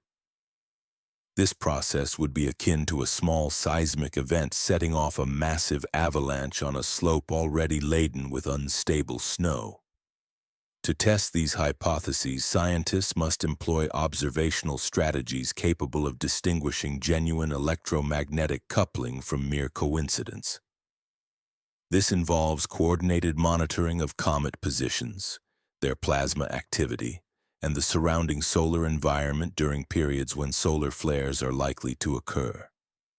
Coupling this data with rigorous statistical analysis across many such events can reveal whether observed correlations surpass what would be expected by random chance alone. The upcoming October convergence presents a prime opportunity to implement these observational strategies. As Comet Swan approaches Earth and Comet 3I Atlas nears perihelion, its closest approach to the Sun, the specific timing and spatial arrangement of these objects could produce measurable signatures in space weather data if a real physical linkage exists. Such signatures might include anomalous fluctuations in magnetic fields, plasma densities, or energetic particle fluxes that align with the comet's positions and activity levels. Conversely, the convergence might prove to be a case of ordinary cometary behavior, modulated by the typical variations of the solar wind, with no underlying causal connection. Either outcome would serve to deepen scientific understanding. Should evidence of electromagnetic coupling emerge, it could challenge and expand our current grasp of the interconnectedness within our solar system, prompting a re-evaluation of the fundamental relationships governing cosmic objects. Conversely, if the observations reveal only routine interactions, the results would reinforce the view that these phenomena are largely independent, driven by well-understood processes. This scenario also serves as a reminder of the universe's capacity for surprises. The forgotten mysteries of comets like Encara and Siding Spring underscore that space remains full of unexpected phenomena, particularly for those willing to look beyond traditional assumptions about how celestial objects interact. The upcoming observational window offers a unique chance to explore these frontiers, potentially unveiling new insights into the subtle electromagnetic dialogues that may subtly connect the smallest icy visitors to the mightiest energy reservoirs of our star. As October draws nearer, we find ourselves on the brink of perhaps witnessing a remarkable new chapter in an ongoing cosmic saga, one of electromagnetic interactions unfolding across the expansive arena of interplanetary space. This is the moment where theory suggests that distant stellar phenomena might be subtly entwined with the dynamic processes of our own Sun. At the heart of this narrative lies the so-called nova-solar coupling theory, a provocative idea within astrophysics that posits an unseen but potentially significant connection between colossal stellar explosions and solar activity. In the vast and intricate universe of astrophysical phenomena, Few events can compare in scale and energy release to the cataclysmic outbursts known as nova explosions. These explosive phenomena occur when a white dwarf star, having accumulated enough material from a companion star, ignites a thermonuclear fusion reaction on its surface. The resulting burst is so intense that for a brief moment it can outshine an entire galaxy and flood its surroundings with high-energy radiation. Energy that travels outward at the speed of light, crossing vast interstellar distances to reach other parts of the galaxy. The recent occurrences of two such novae in late September of 2025, V-7994 Sagittarii and V-1935 Centauri, are precisely these kinds of cosmic upheavals, representing some of the most violent and energetic events in the universe. Both explosions were diligently recorded by gamma-ray and X-ray observatories, which detected the high-energy emissions emanating from these stellar cataclysms as they swept through space. These energetic waves traveled across the void, arriving at Earth and the inner planets within days of their initial detonations. The timing of their arrival, so soon after the novae's explosive events, coincides intriguingly with the mysterious outburst of Comet Swan and an ensuing solar flare, creating a sequence of events that suggests a possible, if highly speculative, link. Such correlations beckon scientific curiosity and demand careful examination, as they could imply a subtle, perhaps even causal interaction bridging distant stellar phenomena and our solar system's activity. However, the notion that distant novae could directly influence solar eruptions faces a compelling logical challenge. The prevailing scientific understanding holds that the photon flux, the flow of energy carried by light, emanating from these distant stellar explosions despite their enormous total energy, becomes vastly diluted across the immense volume of space. By the time this radiation reaches our solar system, it is spread thin, resulting in an energy density at Earth's orbit that is billions of times smaller than the intensity of normal sunlight. To grasp the disparity, imagine that the combined energy from both September's novae, if spread out over their entire duration, would be insufficient to power a single household light bulb for more than a few seconds. Given this enormous dilution, the idea that such minuscule amounts of energy could directly ignite or trigger the massive solar flares, events capable of releasing more energy in a single eruption than humanity has produced in all of history, strains the bounds of what is physically plausible. Such a scenario would seem to violate fundamental principles of energy conservation and the proportionality of cause and effect. Nonetheless, the physics of complex systems often surprises us. Nonlinear responses, threshold effects, and subtle feedback mechanisms can sometimes produce outcomes that defy straightforward intuition. This leads us to a critical question. Rather than supposing that nova radiation supplies enough energy to directly cause solar eruptions, could it instead influence the delicate equilibrium states within the sun's corona? Active regions on the sun's surface and in its atmosphere can build up magnetic tension over days or even weeks, driven by the complex interplay of plasma flows, magnetic field evolution, and thermal processes. During these phases, the structures of the corona are often in a state of marginal stability, meaning they are poised on the brink of eruption. In such a precarious balance, even a tiny perturbation might theoretically be enough to tip the scales, either hastening or delaying the inevitable release of magnetic energy in the form of a flare. High-energy photons from nova explosions possess unique properties that distinguish them from the usual radiation emitted by the sun. Unlike the steady and primarily thermal radiation generated internally within the solar atmosphere, these photons are capable of penetrating deeper into the solar corona, potentially interacting with critical magnetic structures and plasma reservoirs in ways that are not yet fully understood. This raises the tantalizing possibility that, even with their extremely diluted flux, these distant explosions could subtly influence the timing of solar activity, modulating when and how energy is released in our star's complex magnetic environment.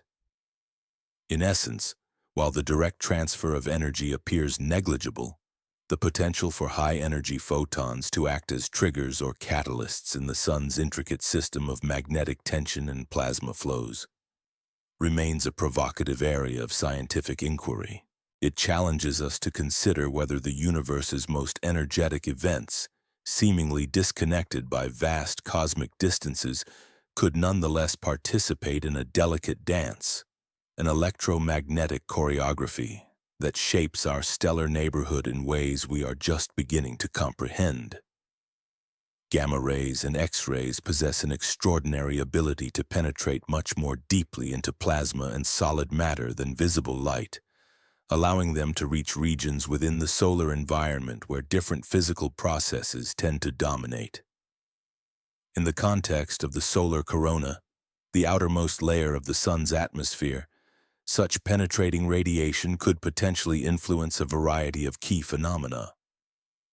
For instance, these high-energy photons might alter ionization states, affect heating rates, or even modify the dynamics of magnetic reconnection events, those explosive realignments of magnetic field lines that release enormous amounts of energy.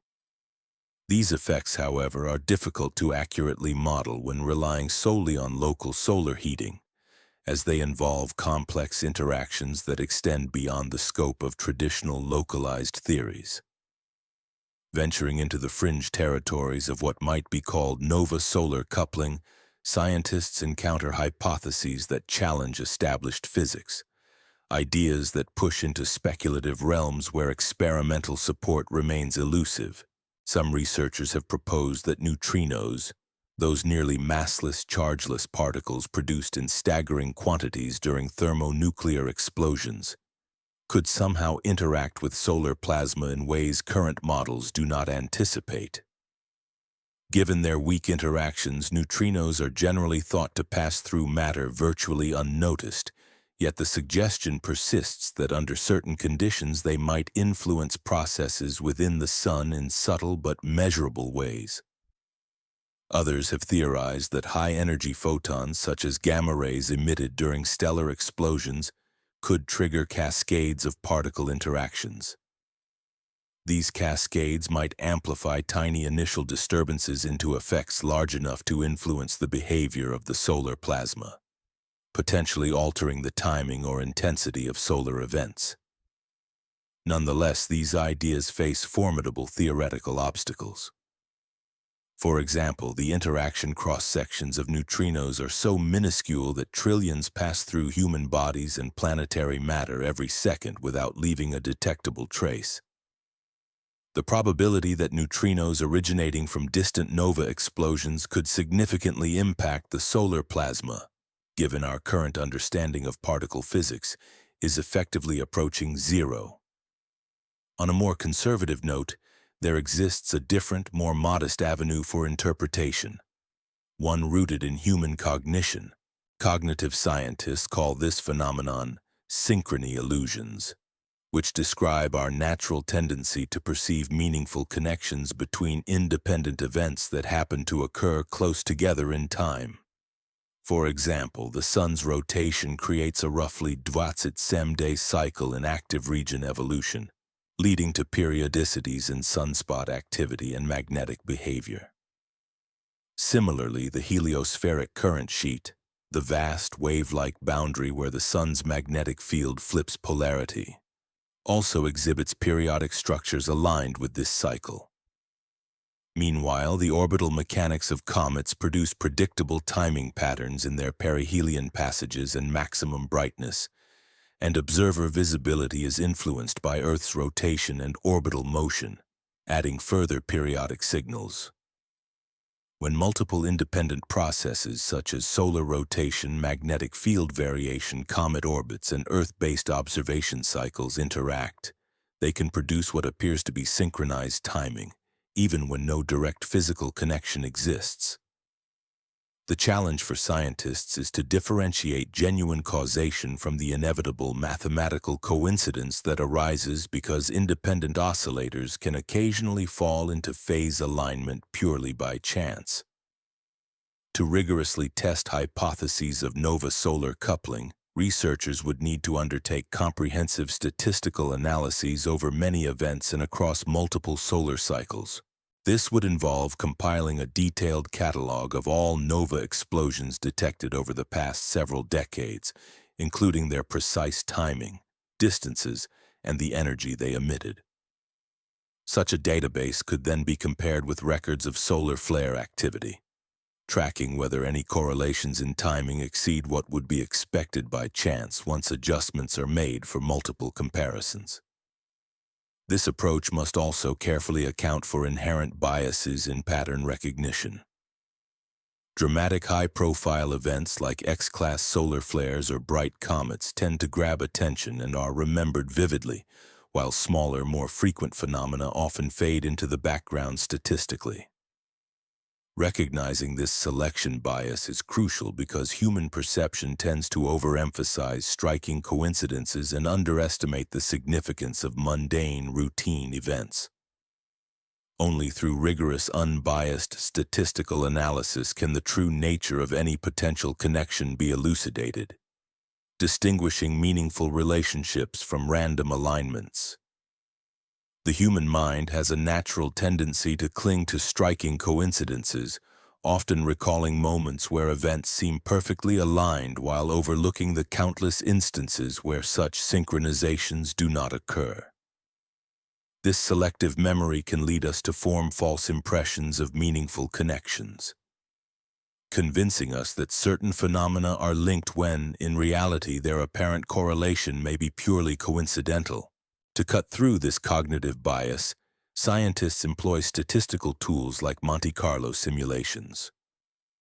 These simulations generate thousands, sometimes millions, of random sequences of events that mirror the statistical properties observed in actual astronomical data.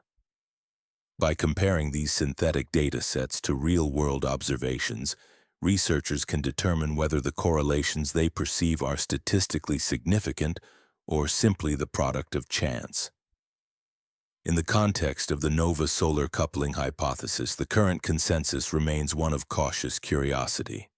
It's essential to keep an open mind, neither rushing to accept nor outright dismiss the possibility that distant stellar explosions could influence solar activity, but instead maintaining a vigilant watch for genuine signals amidst the noise.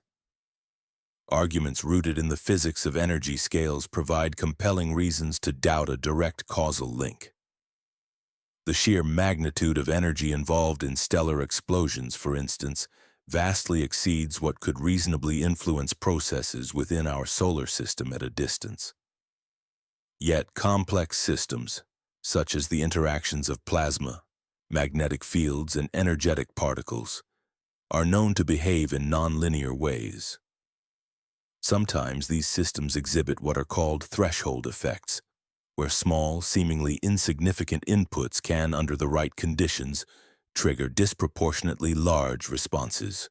As we approach the critical convergence window in October, when the comet Swan will be at its closest approach to Earth and the interstellar object 3I Atlas will be nearing perihelion, the solar system becomes an ideal natural laboratory to test these ideas.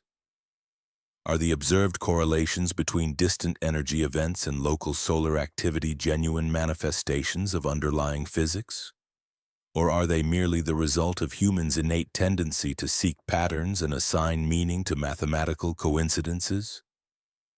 The upcoming weeks may reveal whether the September sequence of stellar explosions marks the beginning of a grand cosmic symphony, or simply serves as another reminder that, in a universe teeming with billions of energetic objects, remarkable coincidences are not only possible but statistically inevitable. Moving on to the enigma of 3I Atlas, the third confirmed interstellar object ever detected, we find ourselves peering into the star's glare from a perspective that challenges many of our assumptions about visitors from beyond our solar system. Discovered on July 1, 2025 by the Asteroid Terrestrial Impact Last Alert System Survey in Chile, this object has quickly become one of the most mysterious and potentially groundbreaking astronomical finds of the current century. Unlike its predecessors, Oumuamua, an elongated asteroid, and 2I Borisov, a more comet-like interloper, 3I Atlas follows a hyperbolic trajectory that will bring it to perihelion around October 30th, at approximately 1.4 astronomical units from the Sun. This proximity places it just inside Mars's orbit at closest approach, marking it as the nearest interstellar visitor ever observed during its solar encounter. Its current position creates a unique set of opportunities and challenges for astronomers. Throughout September and early October, the object maintains an extremely low solar elongation, meaning it appears very close to the Sun's position in our sky from Earth's perspective. Such positioning makes direct observation difficult, requiring specialized instruments like coronagraphs or space-based observatories capable of piercing through the solar glare. However, what Atlas lacks in visibility from our planet, it makes up for in accessibility to other observers, specifically spacecraft orbiting Mars. These orbiters are uniquely positioned to study this interstellar visitor as it approaches perihelion, providing a rare chance to analyze an object from outside our solar system during its most active phase. The European Space Agency has announced that several of their upcoming Mars and Jupiter missions are now being specifically directed to observe the interstellar object known as 3I Atlas at its closest approach to the Sun. This deliberate targeting aims to gather unprecedented insights into how such an object behaves as it ventures into the inner regions of our solar system. The predicted moment of perihelion, when 3I Atlas will come closest to the Sun, is set for October, during which it is expected to pass within approximately 30 million kilometers of Mars. To put this distance into perspective, while it may seem vast in human terms, this proximity is well within the effective range of Mars-based instruments designed for detailed analysis.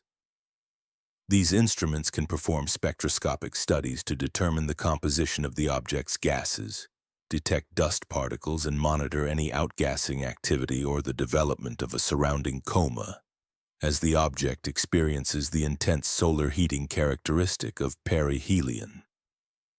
Early observations of 3I Atlas have already begun to reveal intriguing features that set it apart from previous interstellar visitors. Initial reports suggest that it might be developing a more prominent coma, a cloud of gas and dust that envelops active cometary nuclei, than what was observed in other interstellar objects like Oumuamua during its passage through our solar system in 2017, or Borisov in 2019.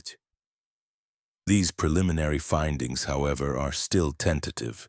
The observations are complicated by the challenging viewing conditions caused by the object's position relative to the Sun, specifically its low solar elongation, which makes direct observation difficult and limits the clarity of the data collected. The so-called hidden colossus hypothesis, though highly speculative, has captured the imagination of many researchers and space scientists.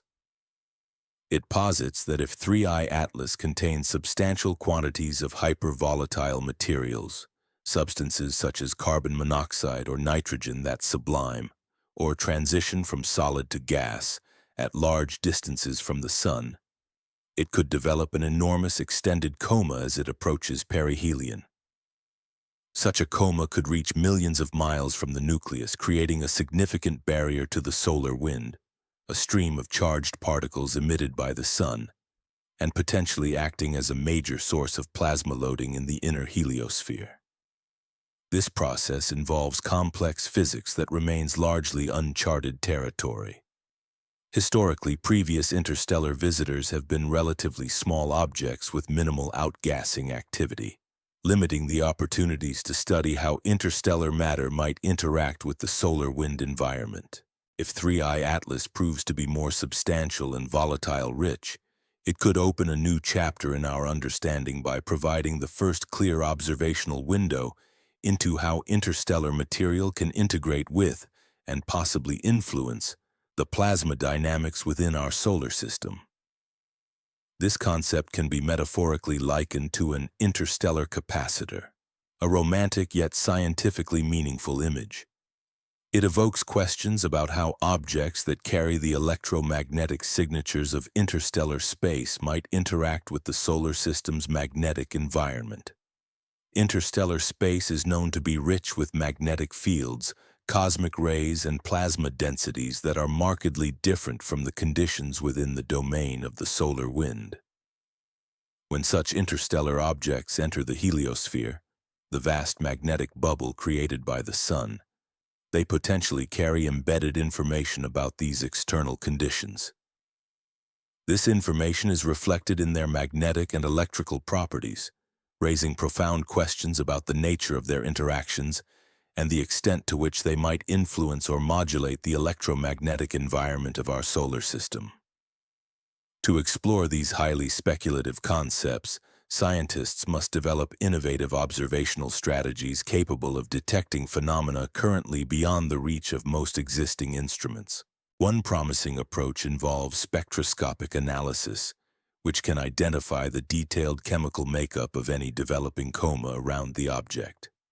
Particularly crucial is the detection of hypervolatile species, such as carbon monoxide, nitrogen, or other substances that sublimize at relatively low temperatures, since their presence would strongly suggest a significant outgassing potential, indicating that the object contains substantial volatile reservoirs despite its interstellar origin. In addition, polarimetric observations could provide insights into the size distribution and physical properties of dust particles within the coma. Variations in dust grain sizes and compositions, potentially differing from typical solar system materials, might reveal information about the object's formation environment and evolutionary history. Meanwhile, radio observations present an avenue for detecting coherent electromagnetic emissions, which would serve as signatures of plasma interactions between the object and the solar wind. Such signals, if observed, could shed light on the complex electromagnetic coupling processes occurring as the object travels through the heliosphere. However, these observational efforts face significant challenges. Genuine physical signals must be distinguished from artifacts caused by instrumental limitations, environmental noise, and data processing techniques. The current geometric configuration of 3I Atlas, with its low solar elongation, complicates ground-based observations, as the sun's brightness overwhelms faint signals, making detailed measurements exceedingly difficult. Space-based instruments designed to penetrate solar glare can bypass some of these limitations, but are constrained by limited operational windows and the difficulty of obtaining high-resolution spectroscopic data in such a challenging observational environment. NASA's current position regarding 3I Atlas reflects a prudent scientific stance, recognizing the difficulties inherent in observing the object directly. Space agencies emphasize caution against overinterpreting preliminary data or making definitive claims without peer-reviewed corroborated observations. Early media reports have produced a wide range of estimates concerning the object's size, composition, and activity level, illustrating just how challenging it is to extract reliable information under such unfavorable observational conditions. Despite these obstacles, some properties remain testable. Of particular interest are the tiny deviations in the object's orbital motion, known as non-gravitational accelerations. Such minute changes can indicate the presence of outgassing forces acting on the nucleus, a hallmark of cometary activity. Past interstellar visitors like Oumuamua and 2I Borisov exhibited measurable non-gravitational effects, confirming their active nature despite their mysterious origins. If 3I Atlas displays similar subtle accelerations, It would provide compelling evidence of substantial volatile content and ongoing outgassing processes.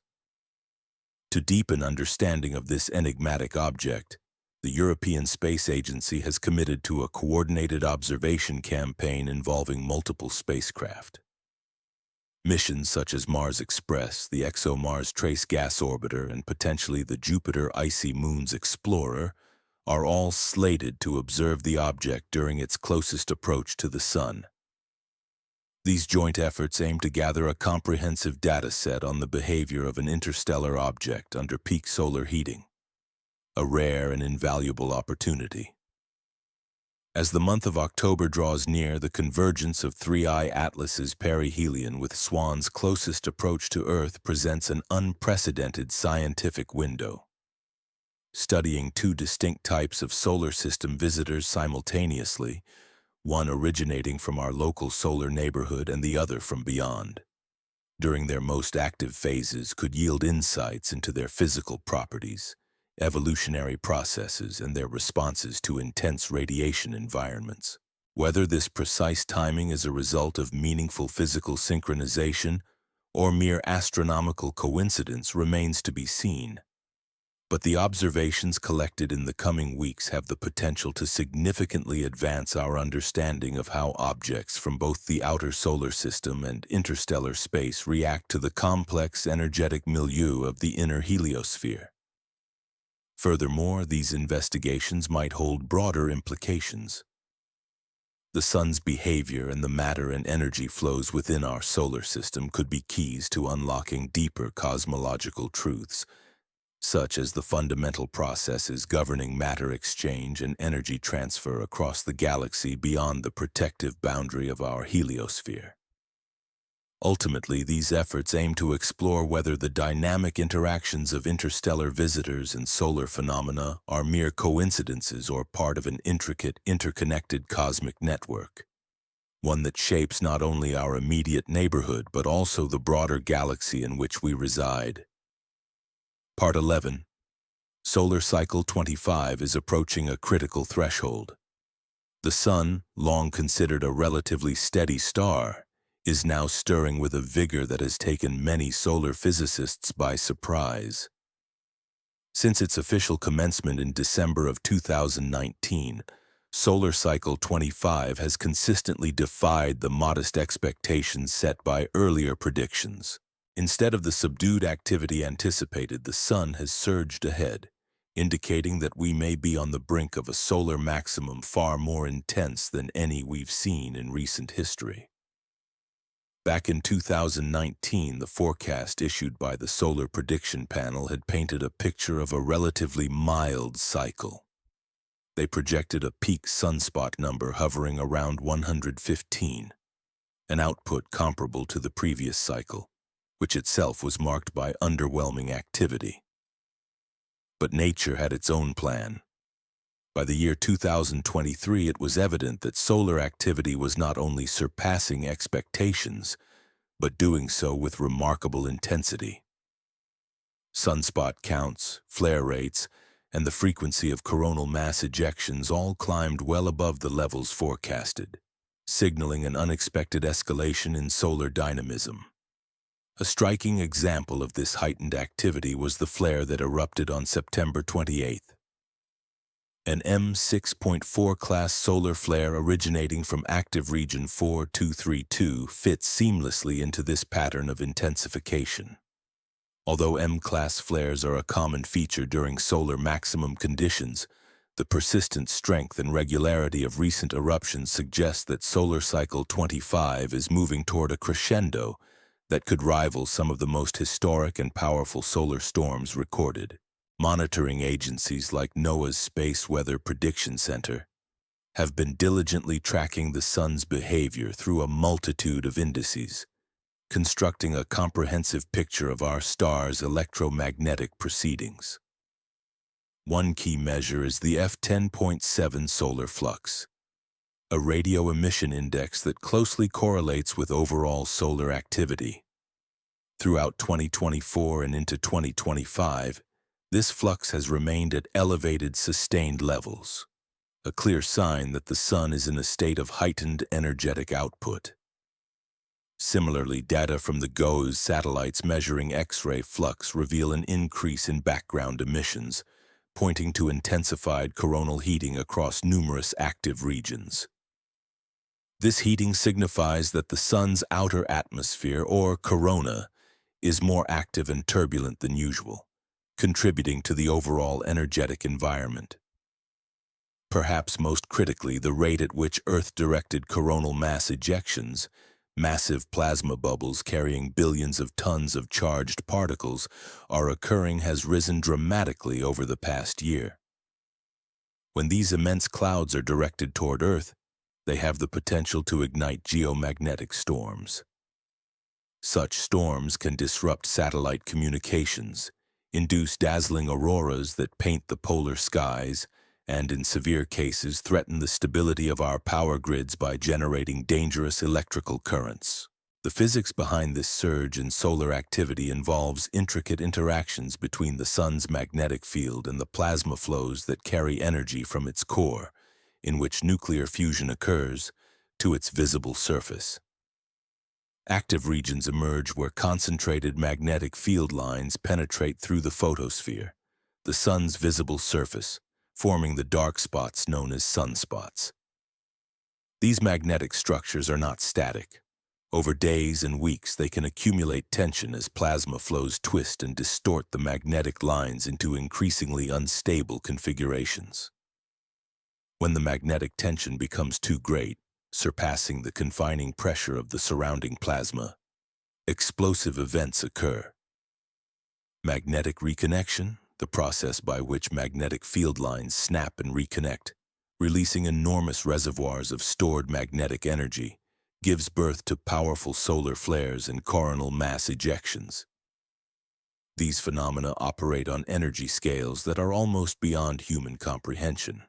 A single substantial solar flare may unleash more energy than 10 billion hydrogen bombs combined, while the most intense coronal mass ejections possess enough momentum to influence planetary magnetospheres across billions of miles, creating ripples that can reach Earth and disrupt our technological infrastructure.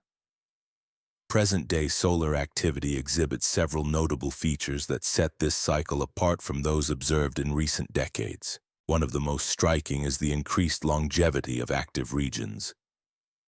These areas of intense magnetic activity tend to persist for longer durations as they rotate across the visible surface of the sun. Such sustained activity suggests that the sun's magnetic fields are more strongly concentrated, and that the plasma within these regions is held more stably in place, resisting dispersal or decay. This stabilization could be an indicator of a more vigorous magnetic dynamo at work, hinting that the solar cycle is building toward a more intense phase. The classic butterfly diagram, a visual representation charting the shifting latitudes of sunspots throughout the solar cycle, offers further insights. Its patterns reveal that the sun may not have yet reached its peak activity period. Instead, the data imply that the maximum, characterized by the highest frequency and intensity of sunspots and flares, might still be months away. This observation underscores the subtlety and complexity of solar magnetic dynamics, which do not always follow straightforward or predictable patterns. Adding to the evolving picture is an increase in the long-distance magnetic connectivity across the solar surface. The presence and distribution of coronal holes, regions of open magnetic field lines, and the streams of high-speed solar wind emanating from them contribute to a more interconnected magnetic environment. These structures facilitate enhanced magnetic field interactions between regions that are widely separated geographically on the sun's surface. Such increased connectivity is not merely a static feature. It actively encourages phenomena like sympathetic flaring, where an eruption or instability in one active region can propagate and trigger subsequent eruptions in another, often thousands of miles away. This chain reaction underscores a more dynamic and interconnected solar magnetic system than in previous cycles. Historically, some researchers have drawn parallels between current solar activity and the infamous solar storms of the past, notably the Carrington event of 1859. This event remains the most powerful geomagnetic storm recorded, causing spectacular auroras visible as far south as the Caribbean and igniting fires in telegraph systems across North America and Europe. Telegraph operators experienced electric shocks, and some systems continued to operate even after their power supplies were disconnected, as they drew energy directly from the induced electrical currents generated by the geomagnetic disturbance. However, while the analogy is tempting, significant differences exist between the conditions of 1859 and today's solar cycle. Modern advances in space weather prediction and mitigation mean that we are far better equipped to forecast, prepare for, and respond to intense solar activity. Satellite technology, for example, is now built with hardened components and backup systems designed specifically to withstand or mitigate space weather effects, capabilities that were non-existent during the telegraph era. Additionally, power grid operators now receive real-time forecasts about solar activity, enabling them to implement protective measures proactively when extreme storms are anticipated. This context leads to an intriguing question. What would constitute undeniable evidence of approaching a resonant saturation moment, a phase when the sun's activity escalates to levels that could overwhelm current space weather management systems? Such evidence would include sustained sequences of exceptionally powerful X-class solar flares, coupled with rapid high-velocity coronal mass ejections, CMEs, that travel towards Earth. The simultaneous arrival of multiple plasma clouds from the sun could produce a compounded geomagnetic storm, potentially exceeding the capacity of our infrastructure to absorb or deflect the energy. Moreover, monitoring data indicating that the F-10 flux, a measure of solar radio emissions, approaches or surpasses levels recorded during previous solar maxima would further signal an intensified phase of solar activity. Thanks to advanced observational tools, our window into solar behavior has never been clearer. The GOES satellite constellation provides continuous real-time monitoring of X-ray emissions and energetic particles emanating from the sun, offering immediate insights into flare activity. The Solar Dynamics Observatory, SDO, captures high-resolution images that detail the evolution of active regions, revealing changes in their magnetic field configurations indicative of potential eruptions. Ground-based radio arrays track the propagation of CMEs across interplanetary space, helping scientists understand their trajectories and potential impact zones. Meanwhile, a worldwide network of magnetometers measures variations in Earth's magnetic field caused by space weather, providing ground truth data that complements satellite observations. Collectively, these systems create an unprecedented level of visibility into the sun's dynamic activity, allowing scientists to better assess the likelihood of approaching thresholds that could trigger disruptive geomagnetic storms or other space weather phenomena. Between October the 19th and the 26th, our monitoring systems will play an essential role in assessing whether the extraordinary celestial alignment involving Comet Swan, the interstellar visitor 3I Atlas, and the heightened solar activity yields effects beyond the typical fluctuations of the solar cycle. If the concept of electromagnetic coupling, where comets and solar phenomena are interconnected through real physical processes, is valid, then we should observe patterns that exceed mere coincidence. These might include correlations in the timing of events, their intensity, or the directional characteristics of emissions that are statistically unlikely to occur by chance alone. A straightforward explanation of the potential risks during this period in accessible language indicates the possibility of high-frequency radio blackouts on the sun-facing side of Earth. Such disruptions could occur if additional M-class or X-class solar flares erupt, which are powerful enough to interfere with aviation communications and amateur radio signals. Fortunately, these disturbances rarely cause permanent damage to electronic infrastructure, but they can still pose notable challenges. Moreover, if Earth is in the path of a coronal mass ejection, billions of tons of magnetized plasma hurled outward, the resulting geomagnetic storms could produce auroras at unusually low latitudes, especially if conditions in Earth's magnetic field are favorable at the time of arrival. The scenario becomes more serious if solar activity intensifies significantly beyond current expectations. Strong geomagnetic storms have the potential to induce electrical currents in long conductors such as power transmission lines. These currents can overload and damage transformers, potentially leading to widespread blackouts in vulnerable regions. Satellites orbiting the planet are also at risk. Increased radiation levels can interfere with their electronics, and atmospheric drag effects, caused by the heating and expansion of the upper atmosphere, could alter their orbital paths, threatening operational stability.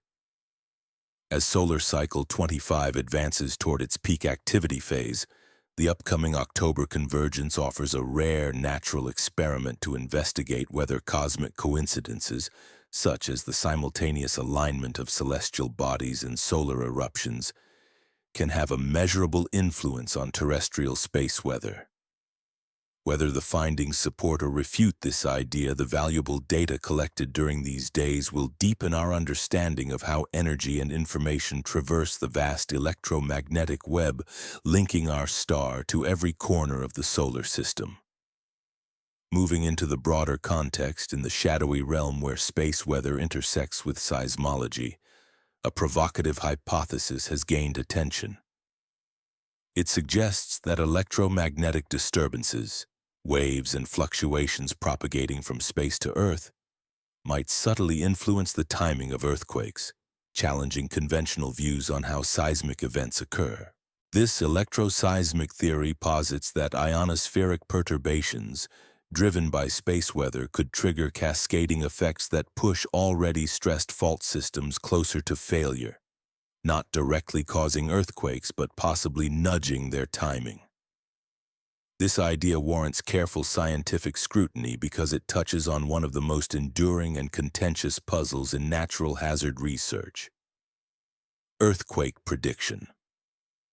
Despite extensive investments in monitoring technologies and theoretical modeling, predicting exactly when and where an earthquake will strike remains elusive.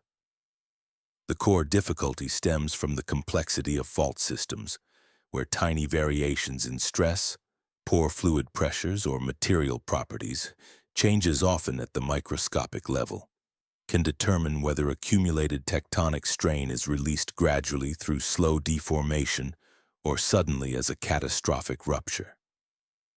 This ongoing challenge in understanding earthquake timing underscores why hypotheses involving electromagnetic influences are both intriguing and controversial.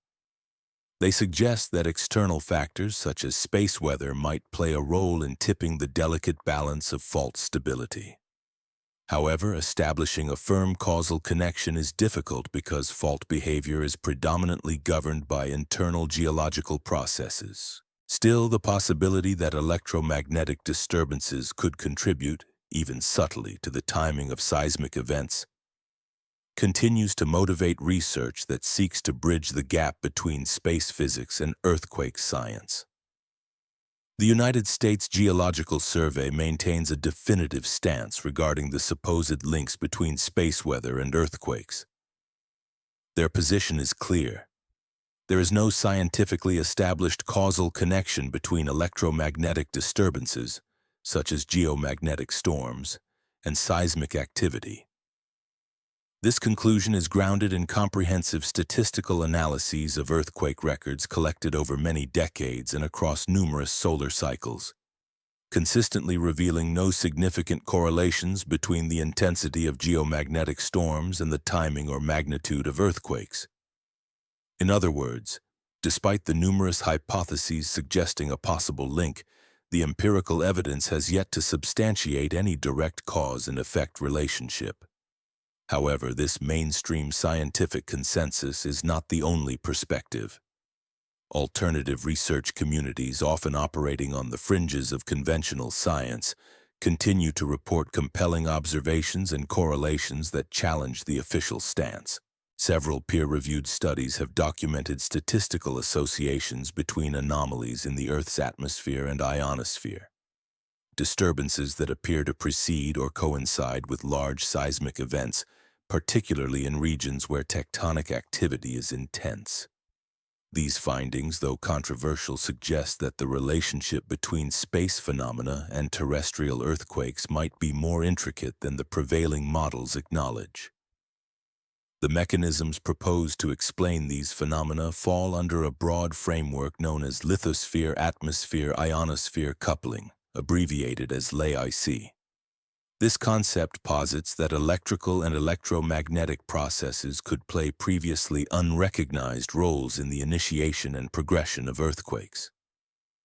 According to LAIC models, stress accumulation within rock formations, such as the buildup along fault lines, may generate electrical charge separations through mechanisms like piezoelectric effects and other charge redistribution processes.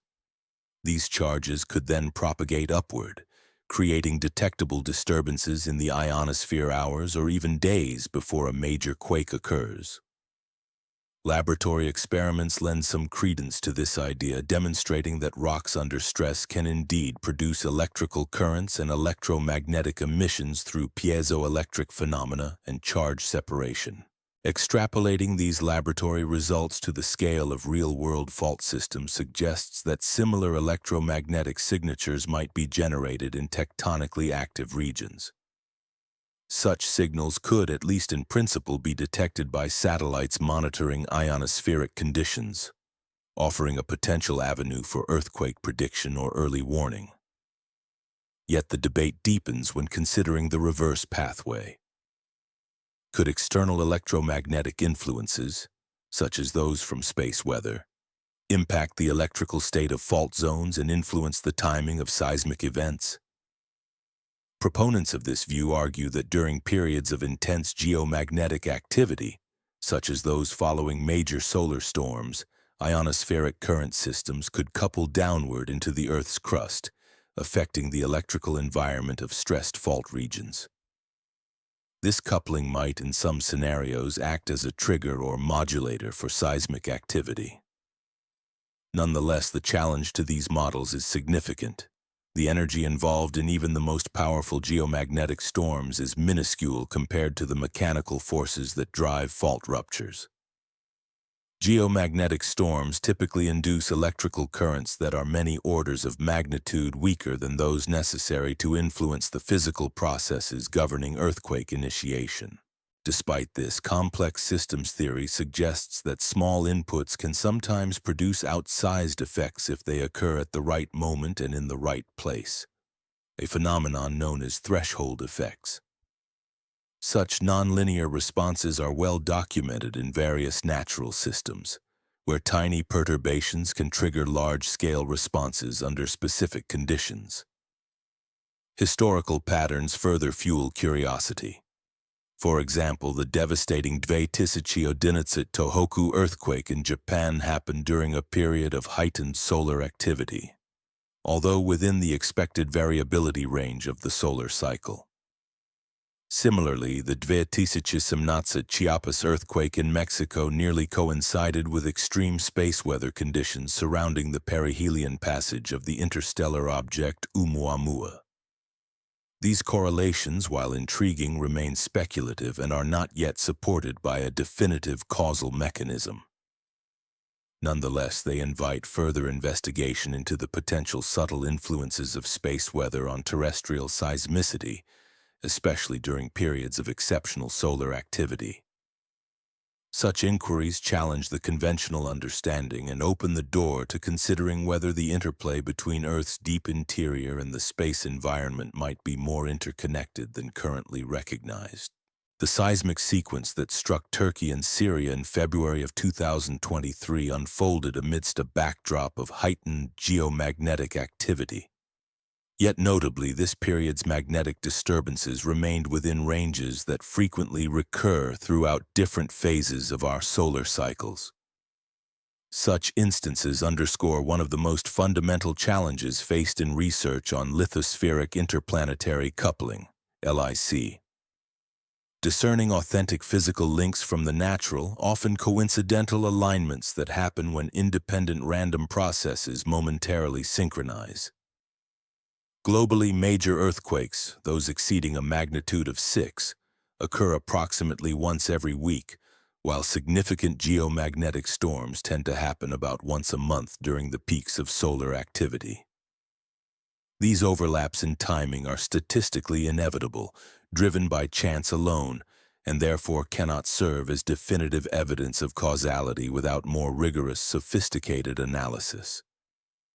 A scientifically testable approach to exploring the what-if scenario for October involves employing Bayesian statistical methods, techniques that compare the frequency of large earthquakes during periods of elevated space weather activity against their occurrence during quieter intervals. Such analysis must carefully account for the natural clustering of seismic events over time, seasonal variations in earthquake detection capabilities, and the multiple comparisons problem, where testing numerous potential correlations can produce false positives. The methodology would specify clear criteria to define enhanced space weather conditions, perhaps setting thresholds such as KP indices exceeding 6 for more than 24 hours, or identifying periods with X-class solar flares accompanied by Earth-directed coronal mass ejections, CMEs. Researchers would then analyze global earthquake catalogs to determine whether the occurrence rate of significant events, specifically those of magnitude 7 or greater, shows a statistically meaningful increase during these heightened activity periods relative to baseline expectations. In this delicate context, the ethics of communication become critically important, especially when discussing potential correlations between space weather and seismic activity. Because public safety depends heavily on accurate risk assessment, it is essential to avoid alarmist narratives that could foster unwarranted fear or false hope. Scientists bear the responsibility to clearly distinguish between mere correlations and evidence of causation, emphasizing that while intriguing patterns may emerge, they do not necessarily imply direct influence. The core message must prioritize fostering a culture of preparedness, encouraging seismic resilience and readiness in vulnerable regions, rather than promoting unfounded predictions based solely on coincidental timing. It is vital to recognize that the vast majority of major earthquakes occur independently of space weather conditions during periods of normal solar activity. Any potential influence of space weather on seismic timing, if it exists at all, would likely be a subtle modulation, an increase or decrease in earthquake probability, rather than a reliable forecasting tool. As the upcoming October convergence draws near, with enhanced solar activity coinciding with Swan's closest approach to Earth and the interstellar object 3I Atlas nearing perihelion, the global scientific community will have a unique opportunity to investigate whether apparent correlations between cosmic phenomena and terrestrial responses represent genuine physical coupling, or are simply the product of our human tendency to find patterns in randomness. The weeks ahead may reveal whether electromagnetic connections between space and Earth extend beyond the well-established impacts on communications and power systems into more controversial domains, such as the potential influence on seismic events.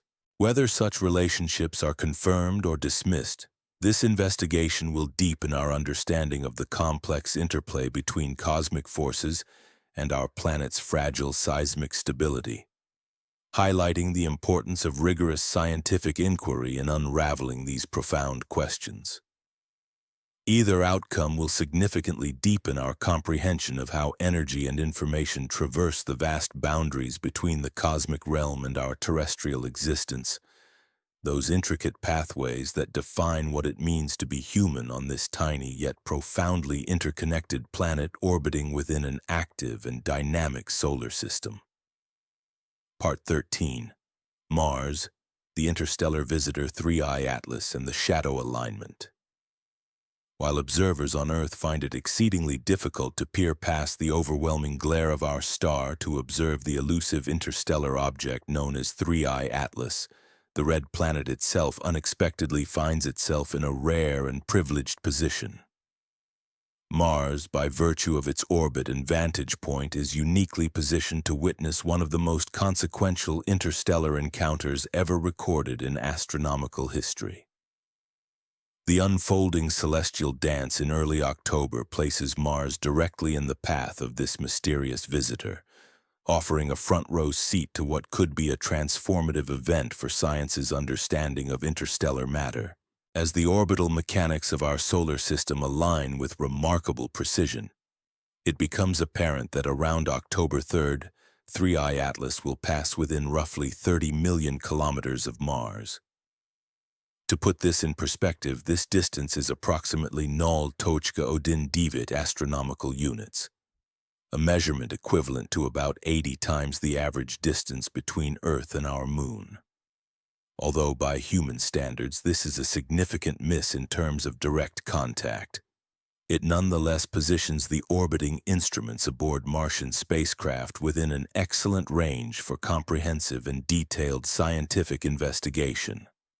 They will be able to conduct high-resolution spectroscopic analysis, detect dust particles, and monitor any electromagnetic interactions that might occur between this interstellar object and the solar wind, a stream of charged particles emanating from our star. This close approach of 3I Atlas holds profound significance because it offers perhaps the best opportunity in recent history to study an interstellar object during its most active phase.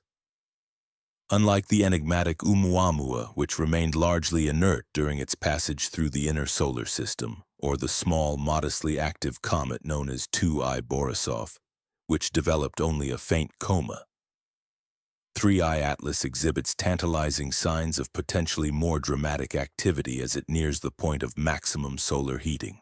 These signs could include a substantial coma, an expansive cloud of gas and dust, indicating that the object is actively outgassing and perhaps revealing much about its composition and physical properties. Recognizing the importance of this event, the European Space Agency has made strategic preparations. Multiple spacecraft orbiting Mars are slated to observe 3I Atlas during its closest approach. Mars Express, an orbiting spacecraft that has been studying the red planet since 2003, is equipped with instruments capable of high-resolution spectroscopy, which could reveal the precise chemical makeup of any developing coma.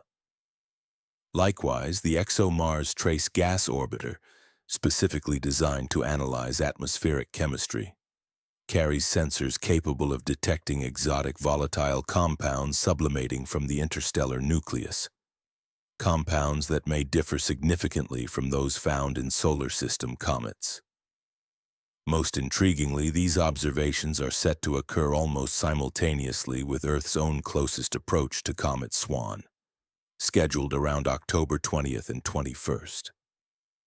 The near coincidence of these two events creates an unprecedented scientific opportunity, a chance to compare how objects originating from vastly different reservoirs, one from the outer solar system, the other from interstellar space, respond to similar levels of solar radiation and electromagnetic conditions. Such a comparison promises to shed light on fundamental differences in their composition, structure, and behavior, potentially revealing insights into the nature of primordial materials that predate our solar system, as well as the characteristics of interstellar visitors. Swan, formed from the same primordial matter that coalesced to create our sun and planets approximately 4.5 billion years ago, offers a glimpse into the building blocks of our cosmic neighborhood. Meanwhile, 3I Atlas, an interstellar traveler, carries with it the chemical signatures of a different stellar environment, materials perhaps never before encountered within our heliosphere. The upcoming close approaches of these two objects could thus unravel the mysteries of their origins, revealing the diversity and complexity of matter across the galaxy. 6 billion years ago, a stellar remnant's composition would have exhibited the characteristic volatile, rich chemistry and dust properties familiar from hundreds of well-studied comets within our solar system. These ancient objects, formed in the early epochs of star formation, typically carry signatures indicating their origin from a primordial stellar environment, containing a mixture of ices, organic compounds, and dust grains that reflect the chemistry of their birth clouds. In stark contrast, the interstellar object known as 3I Atlas appears to embody a different story altogether. Its chemical signature hints at an origin from a vastly different stellar neighborhood, possibly a region of space with a chemical makeup unlike anything found within our heliosphere. Its materials may include exotic compounds or isotopic ratios that have not previously been observed in the solar system's comets, suggesting it formed under conditions unique to its parent star's environment, perhaps in a stellar nursery or a distant galaxy with a different chemical evolution.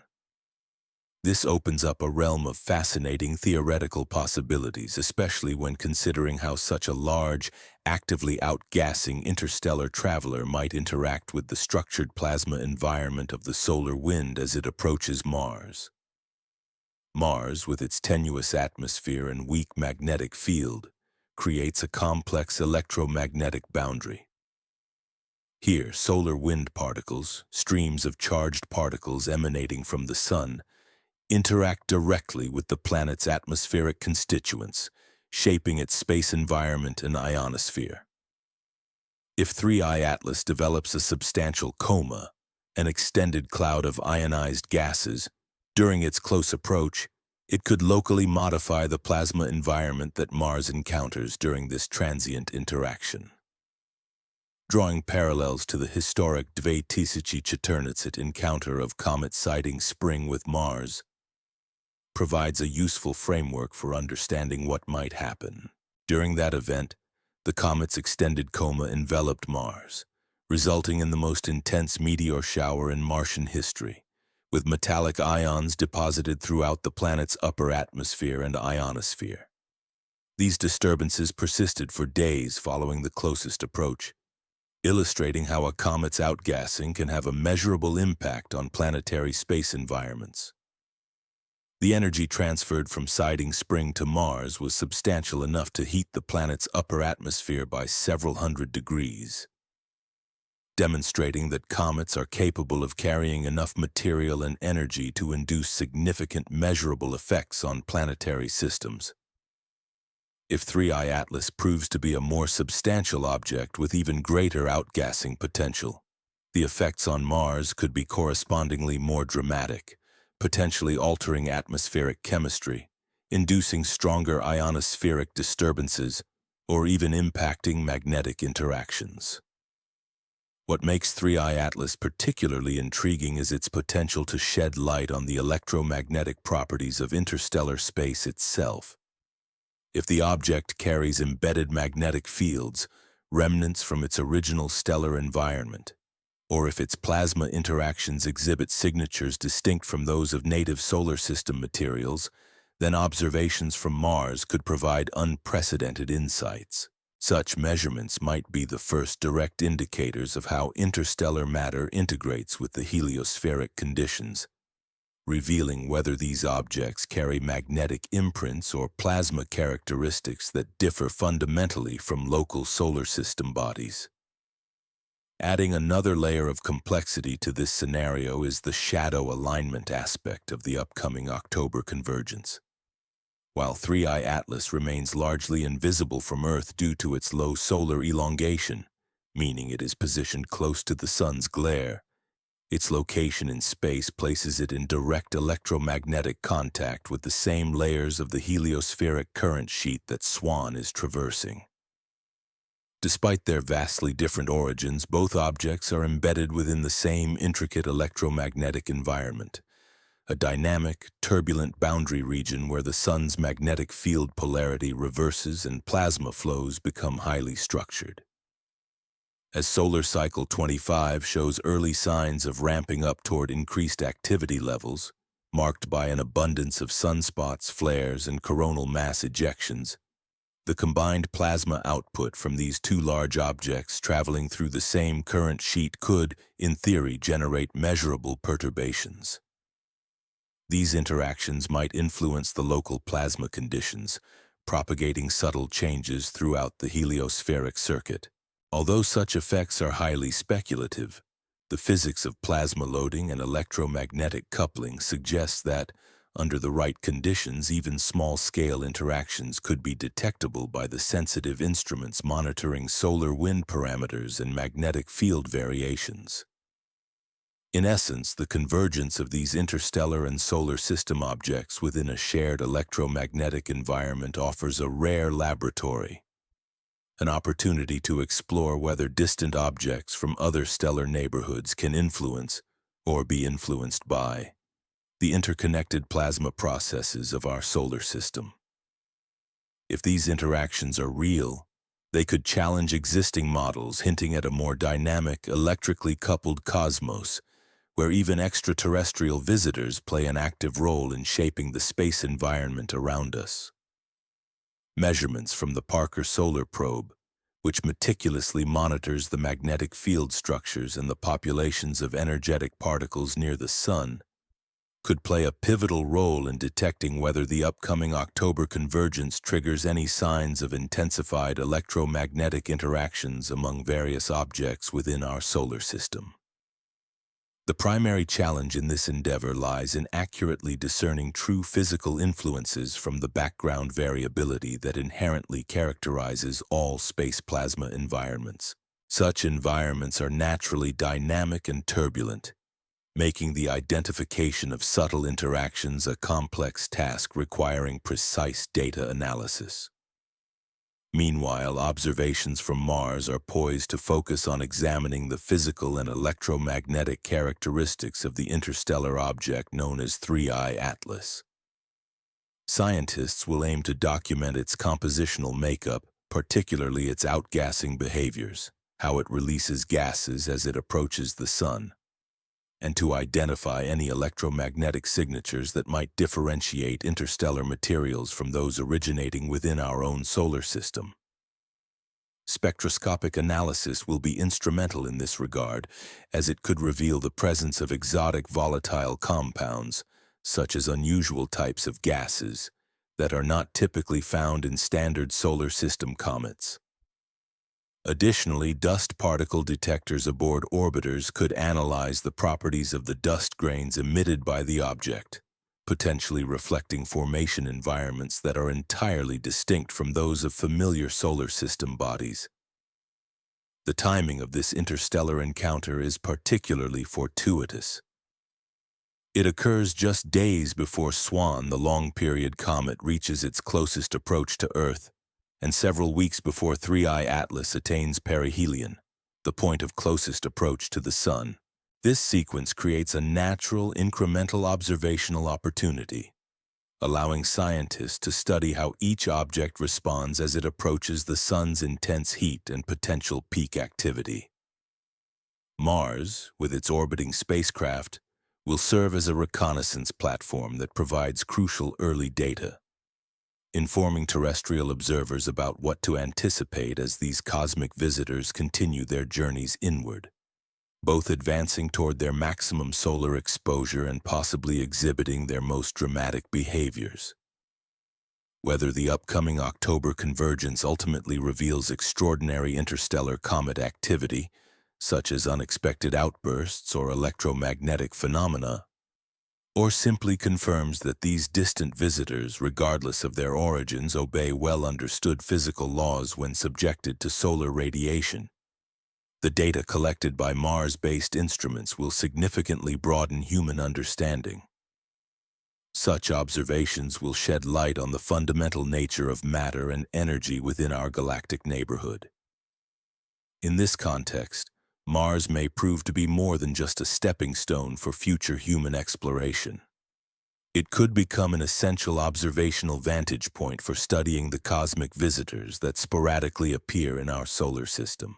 As 3I Atlas approaches its moment of maximum solar exposure, Mars stands prepared to record whatever secrets this interstellar wanderer might unveil about the universe beyond our sun's protective influence, offering insights into the fundamental processes shaping objects from interstellar space as they interact with our solar system's environment. This period, often referred to as the Great October Window, marks the beginning of an extraordinary alignment in celestial mechanics. Over the course of just 7 days, the universe appears to orchestrate a convergence of events of exceptional precision, an alignment so finely tuned that it could either revolutionize our understanding of electromagnetic energy flow within the solar system, or serve as a reminder that even the most astonishing cosmic coincidences are simply the natural outcome of orbital physics. The observation period officially begins on October 19th, as Swan continues its inward journey toward its minimum distance from Earth. By this point, the comet will have traveled nearly a month since its sudden and mysterious outburst on September 26th. A burst that marked a dramatic shift in its brightness and activity.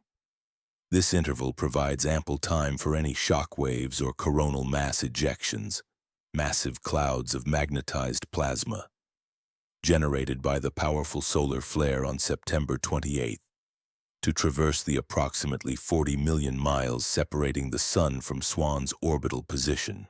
The movement of such solar disturbances through space is a critical factor in understanding how solar activity might influence or interact with passing celestial objects, and this period offers an invaluable window for observing these potential interactions in action. If the physics of electromagnetic interaction between a comet and solar activity is indeed real and substantive, then this particular period should serve as the first opportunity to observe definitive evidence of such a connection. To detect these subtle yet potentially groundbreaking signals, ground-based astronomers and observers equipped with telescopes and high-resolution cameras need to vigilantly monitor Comet Swan for any sudden alterations in its tail morphology. Specifically, they should be alert to phenomena like tail disconnection events, unexpected surges in brightness, or abrupt structural reorganizations, patterns that have historically marked instances when comets interact with the solar wind or encounter disturbances within the heliospheric environment. The date of October 21st stands out as the pivotal focal point within our convergence window, both mathematically and observationally. On this day, 3 separate astronomical phenomena align with remarkable precision, an occurrence that might only happen once within a human lifetime. First, the new moon phase will eliminate lunar illumination, providing the darkest possible sky conditions, an ideal backdrop for detailed and sensitive observations of faint cometary features. Concurrently, Comet Swan will be at its closest approach to Earth, coming within approximately 0.2606 astronomical units, roughly 10 million miles, making it an exceptionally bright and accessible object for detailed study. Meanwhile, the interstellar visitor 3I Atlas continues its covert approach towards perihelion, its closest point to the Sun, scheduled for around October 30th.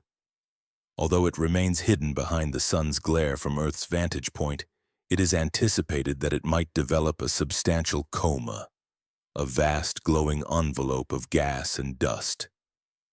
Such a coma could locally influence the solar wind environment, potentially creating conditions that differ from the norm and possibly triggering observable electromagnetic interactions. The timing of the new moon is particularly critical because it offers an optimal observational geometry. With the moon's absence from the night sky, astronomers and visual observers will benefit from an unpolluted dark canvas, maximizing their sensitivity to detect even the most subtle changes in the comet's tail and coma.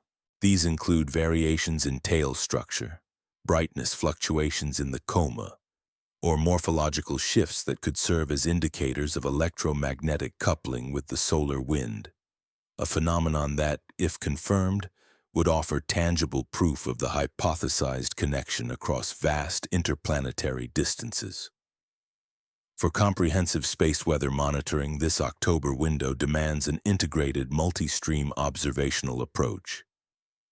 Satellite-based instruments, particularly those in geostationary orbit, will be continuously tracking the sun's energetic output, especially X-ray emissions, which serve as reliable indicators of flare activity.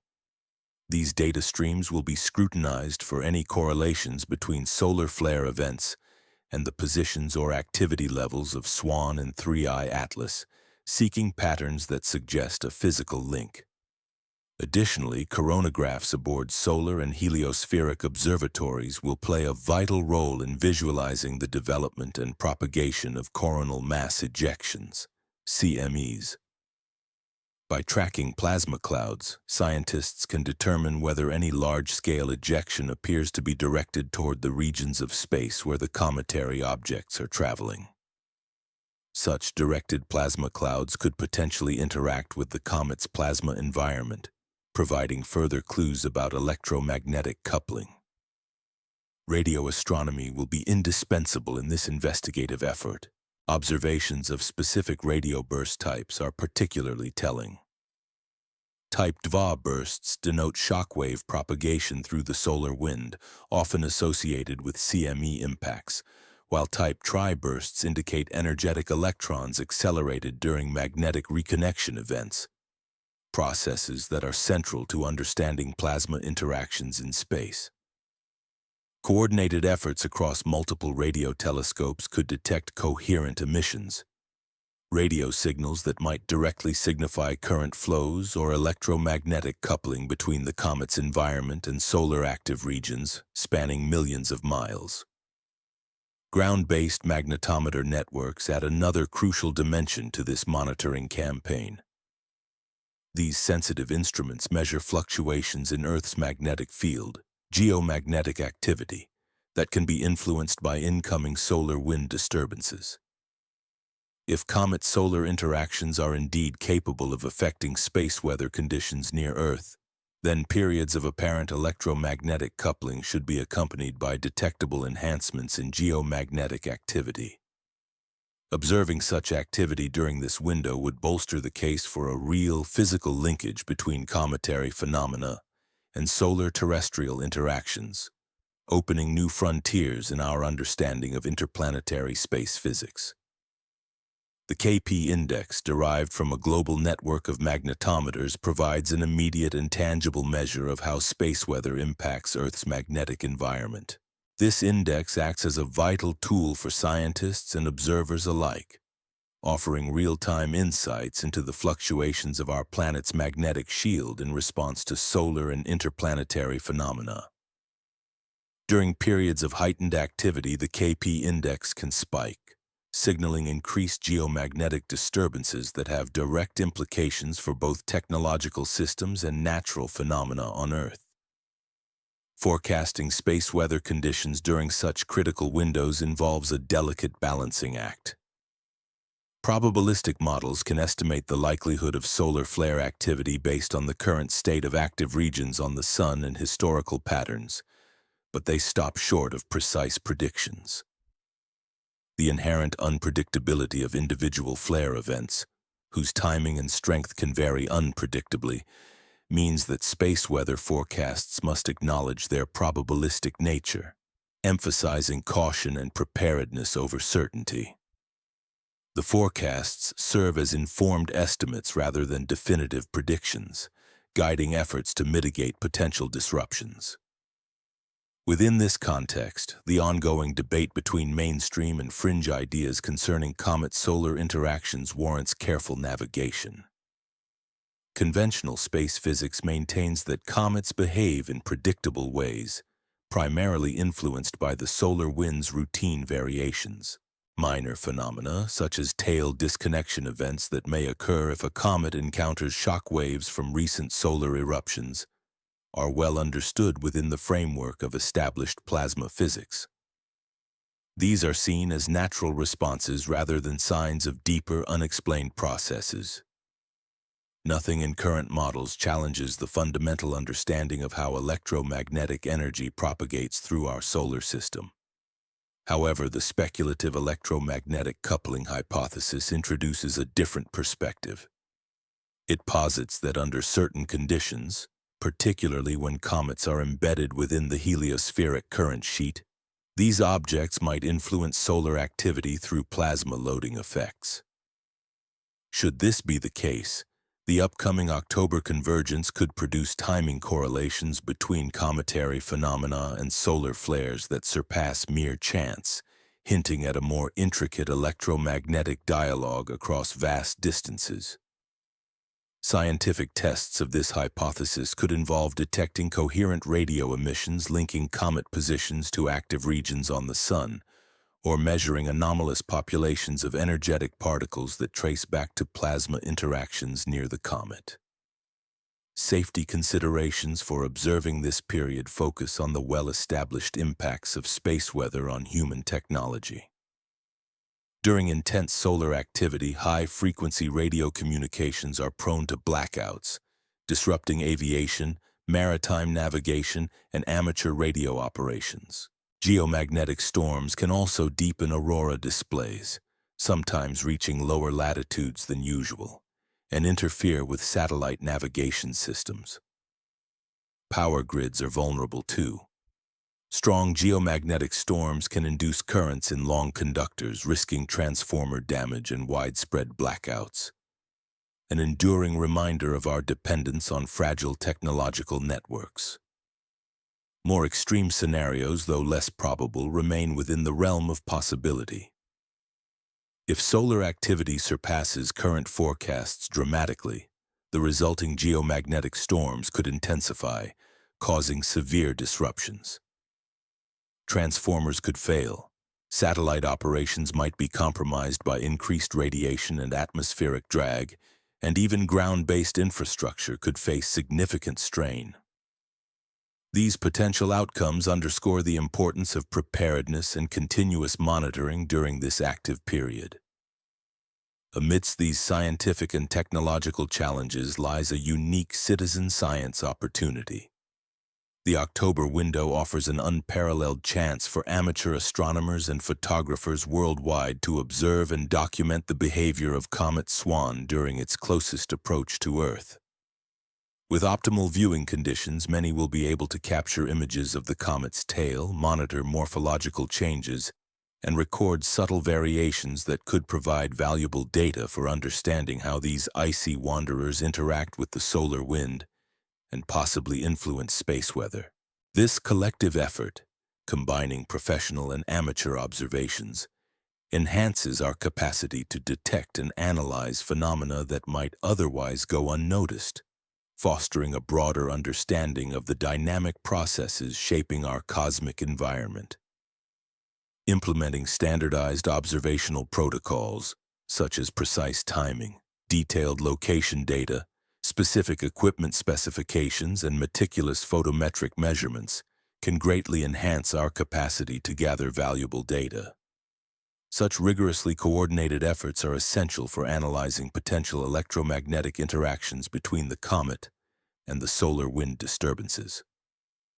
In addition, the expansive reach of social media platforms and dedicated astronomy forums offers unprecedented opportunities for real-time data sharing and collaborative analysis among observers worldwide.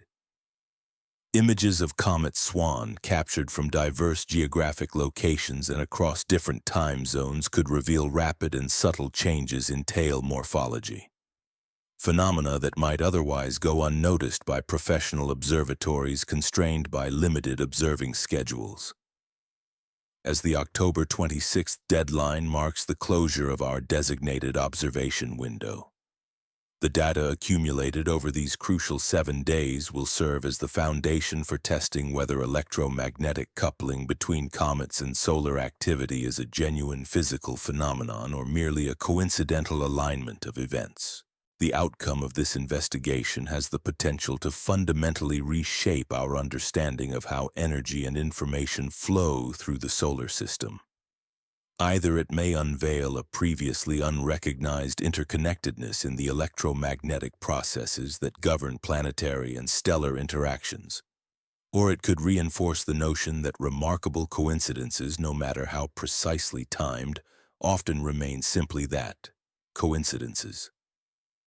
In either case, such results stand as a victory for the scientific method and human curiosity, exemplifying our relentless pursuit to understand the cosmic forces that sculpt our corner of the universe. The October window, therefore, presents a rare and invaluable opportunity, a natural experiment designed to test speculative hypotheses against tangible observational evidence.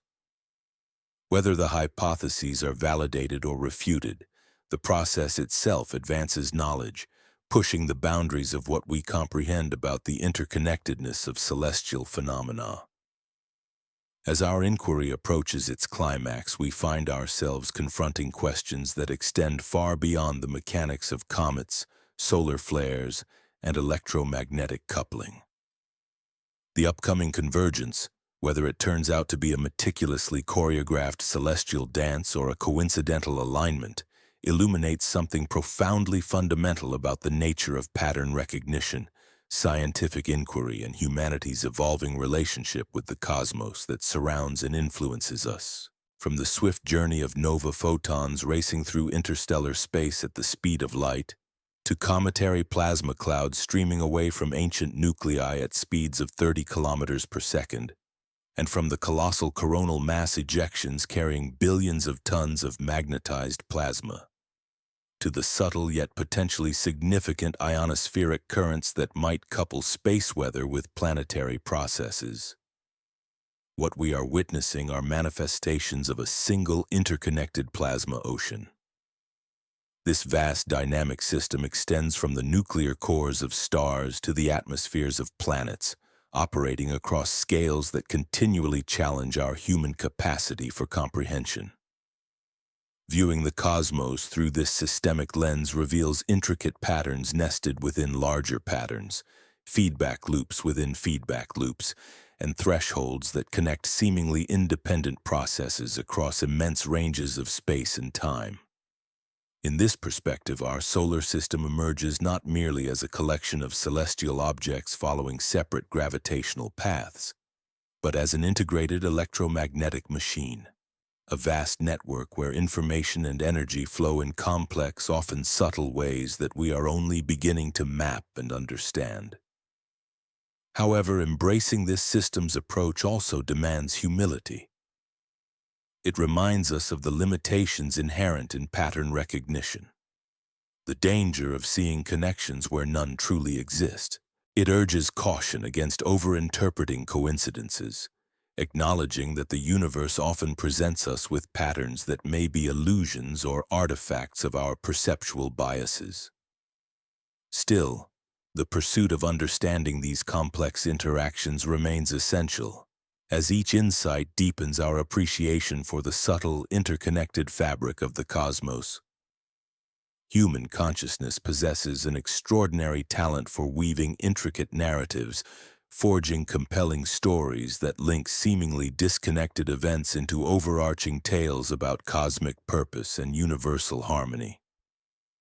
Yet this very strength presents a fundamental challenge: the fine line between recognizing genuine physical relationships and mistaking mere correlations, those inevitable coincidences that arise when complex systems interact across vast scales and multiple layers of interconnectedness. The astonishing revelations brought forth by interstellar visitors, such as the enigmatic Three-Eye Atlas, serve to expand and challenge our previous assumptions about the types of objects that populate our galaxy beyond the boundary of our heliosphere. Each new interstellar traveler carries within it invaluable information, clues about the processes of stellar formation, the chemical evolution of galaxies, and the diverse physical conditions that exist in the immense, often mysterious interstellar spaces separating stars. These cosmic messengers act as natural experiments, testing the robustness of our existing theoretical models and occasionally unveiling phenomena so extraordinary that they demand the creation of entirely new categories of scientific explanation. Take, for example, 3I Atlas with its potentially substantial coma and an unusual chemical makeup. Such an object epitomizes the very essence of a paradigm-testing discovery. Should it be confirmed to contain hypervolatile materials or exotic dust properties that diverge significantly from those observed in solar system analogs? Astronomers might find themselves compelled to revisit and revise foundational assumptions about how comets form, evolve, and interact within different stellar environments. This would mark a profound shift in our understanding of small bodies in the galaxy, hinting at a greater diversity of processes and compositions than previously imagined. However, embracing these discoveries also calls for a humble acknowledgement of the overwhelming dominance of the Sun's electromagnetic influence within our heliosphere. The Sun contains approximately 99.86% of the entire solar system's mass and generates magnetic fields powerful enough to deflect galactic cosmic rays traveling across billions of miles of space. Within this context, any electromagnetic coupling between comets and solar activity must operate within these colossal energy gradients, an almost unimaginably vast energy landscape in which subtle interactions are easily overshadowed by dominant processes. Yet the science of complex systems teaches us an important lesson. Dominance by large-scale forces does not eliminate the possibility of delicate feedback mechanisms operating under very specific conditions. In plasma physics, for instance, small-scale instabilities can sometimes cascade into large-scale reorganizations when certain threshold conditions are met, triggering dramatic changes in the system's behavior from seemingly insignificant beginnings. The key to understanding whether such subtle interactions occur lies in precisely identifying when and where these threshold effects might emerge. If weak, transient electromagnetic couplings between comets and solar activity do indeed exist, they would most likely manifest as barely perceptible timing biases. Minute deviations in expected event sequences that, when aggregated across large statistical samples, could reveal meaningful patterns. Such patterns would demand meticulous analysis to distinguish them convincingly from the noise of random fluctuations. While individual events like the sequence observed in September might remain ambiguous on their own, a systematic approach, examining data across many solar cycles, could potentially uncover subtle correlations that point toward genuine physical processes at work. This possibility underscores the vital role that citizen scientists and amateur observers can play in advancing our understanding of electromagnetic coupling within our solar system. Professional observatories, while equipped with advanced instruments, are often limited by time constraints and tend to focus on well-established research programs rooted in current theoretical frameworks. In contrast, dedicated and curious amateurs with their widespread observational networks and increasingly sophisticated equipment can contribute valuable data, especially in tracking small, nuanced effects that may be overlooked by larger facilities. Their collective efforts could be instrumental in detecting the faint signatures of interactions that might otherwise remain hidden, helping to illuminate the subtle, perhaps even infinitesimal ways in which comets and the solar environment influence each other. In essence, while the grandeur of the Sun's electromagnetic dominance sets a formidable backdrop, it does not preclude the existence of delicate yet potentially significant feedback mechanisms, those that operate at the thresholds of our detection capabilities. Recognizing and understanding these mechanisms will require patience, meticulous data analysis, and a willingness to explore beyond the boundaries of conventional models. It is in this delicate interplay between the immense and the minute, the known and the unknown, that the next breakthroughs in our grasp of the solar system's interconnectedness may be found. While speculative theories about the interactions between comets and the solar environment may often receive scant attention from established scientific institutions, a crucial role is increasingly being played by passionate amateur astronomers. Armed with progressively sophisticated digital cameras, spectrometers, and data collection tools, these dedicated observers can contribute invaluable insights, particularly in testing ideas related to electromagnetic coupling within our solar system. Their efforts are especially significant during carefully coordinated observational campaigns designed around key celestial events, such as the upcoming October convergence. This period presents a rare and promising opportunity to gather a vast array of data, which could help uncover subtle statistical signatures, faint signals that might otherwise remain obscured within the natural noise of the solar system's complex dynamics.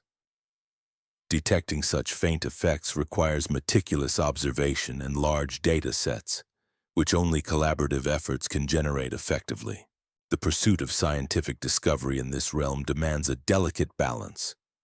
We must nurture a sense of wonder and openness to new possibilities while maintaining healthy skepticism and demanding rigorous evidence before embracing novel claims about physical processes.